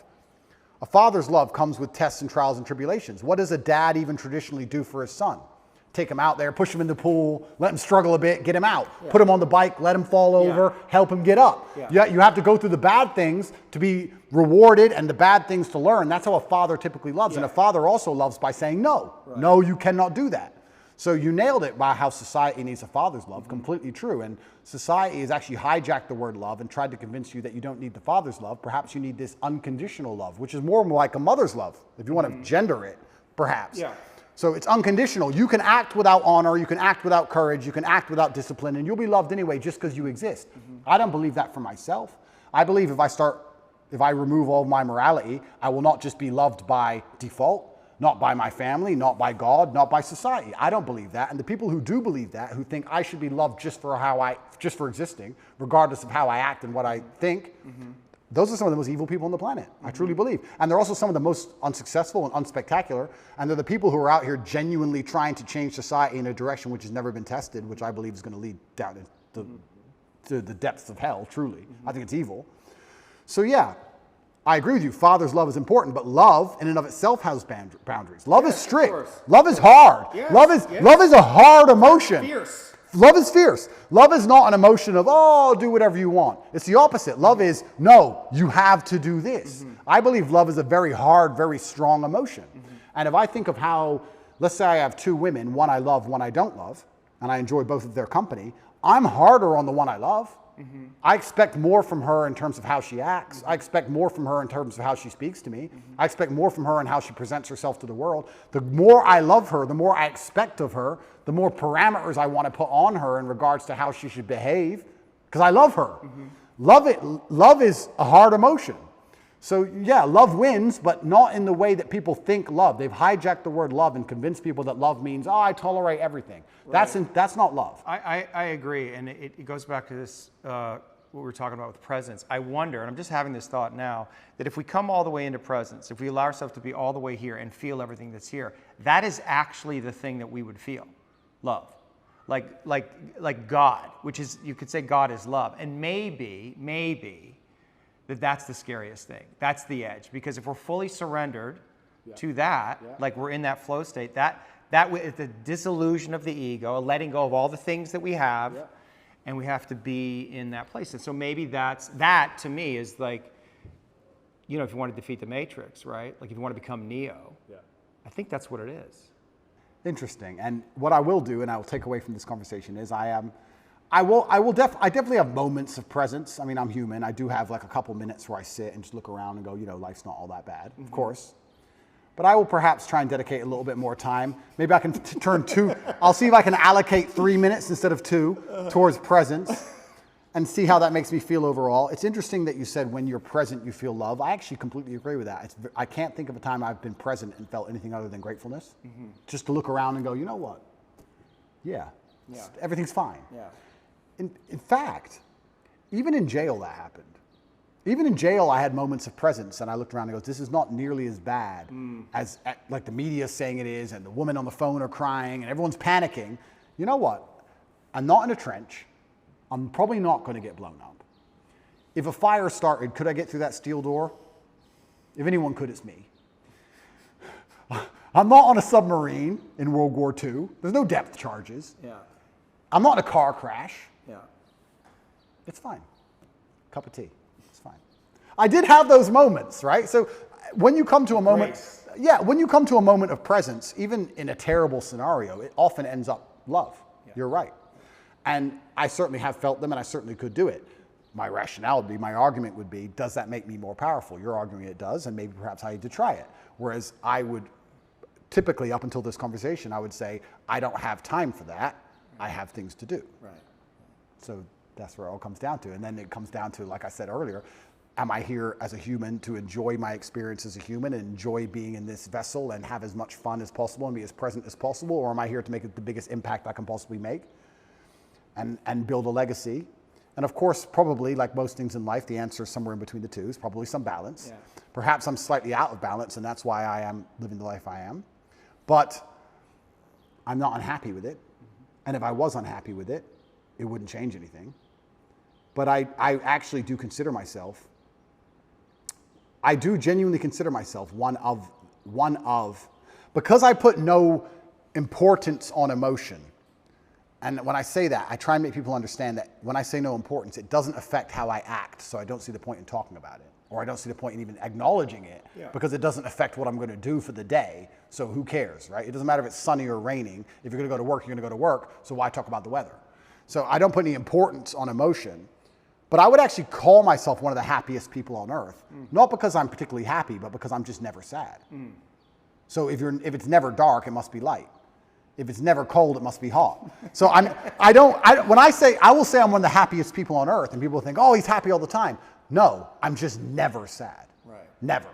So if you're never sad, you're always happy. Another thing I'll actually argue, not getting out of this early, not getting out of this easy. I thought I got away with a win there.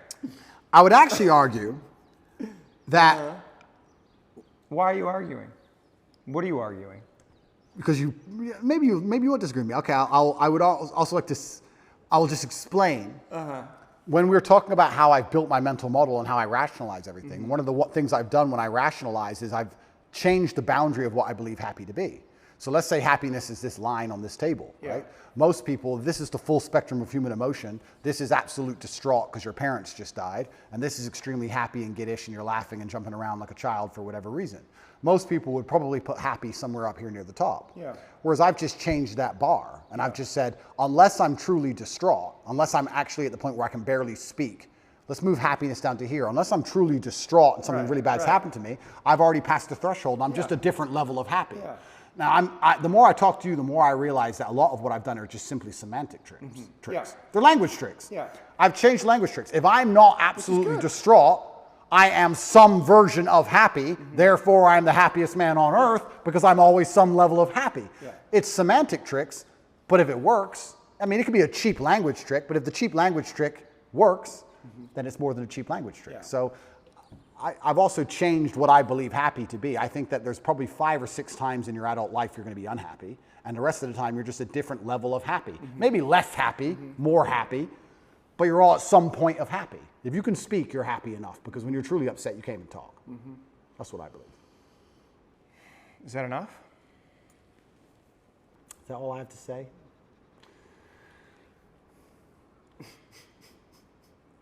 It's interesting, yeah, because So here, you want me to tell you what I noticed? Sure. It is hard for you to stay present. Right? Like you come present, and then you go to a thought, you go to an idea, and you talk, and it's very convincing, and it's very persuasive. And you're asserting your worldview, your frame of reality, which, but like sometimes like I lose you there. Like I'm like, where are you? Like there's words, but I can't feel you entirely. I understand. You know what I mean? And I want to like feel you more. I understand. You know what I mean? I understand, but I don't think. But just stay with that. Just stay in that. Like don't let your mind go. Just stay in the feeling. Yeah, don't go off with the thought. So what am I feeling right now? But just stay with me. Okay. Just stay with me and be present in the experience with no words and see what happens. Sure. Like something will change in how we relate to each other. Something will soften. Like if you let yourself soften and just be with me. Right? Which is kind of a weird experience for 2 men to have. Right? But it's actually what children long for with their father. It's actually what we long for is deeper levels of connection. You just let yourself be here with me and just see what happens. But then what are we going to talk about? We don't have to talk about anything. Doesn't it feel good to feel another man? Like just to feel the strength, like without the words, without that layer of thought and dialogue and discussion? Come back. I'm thinking. Come back. But Don't think. But I have to. You don't have to. Just be here. This is the place you get to when you're fighting. It feels good. It's true, but Doesn't it feel good? Yes, but there's an action involved. Like I can feel everything about the person I'm fighting, whether it's good or bad. And I can feel if I've hurt them or not. Feel me. I don't get to punch you, my friend. It's been good fun, and I feel like I've learned some things, and I feel like we need to do it again. Absolutely. Yeah, that was fun. I appreciate you, man. Thank you, bro. Yeah. Thank you.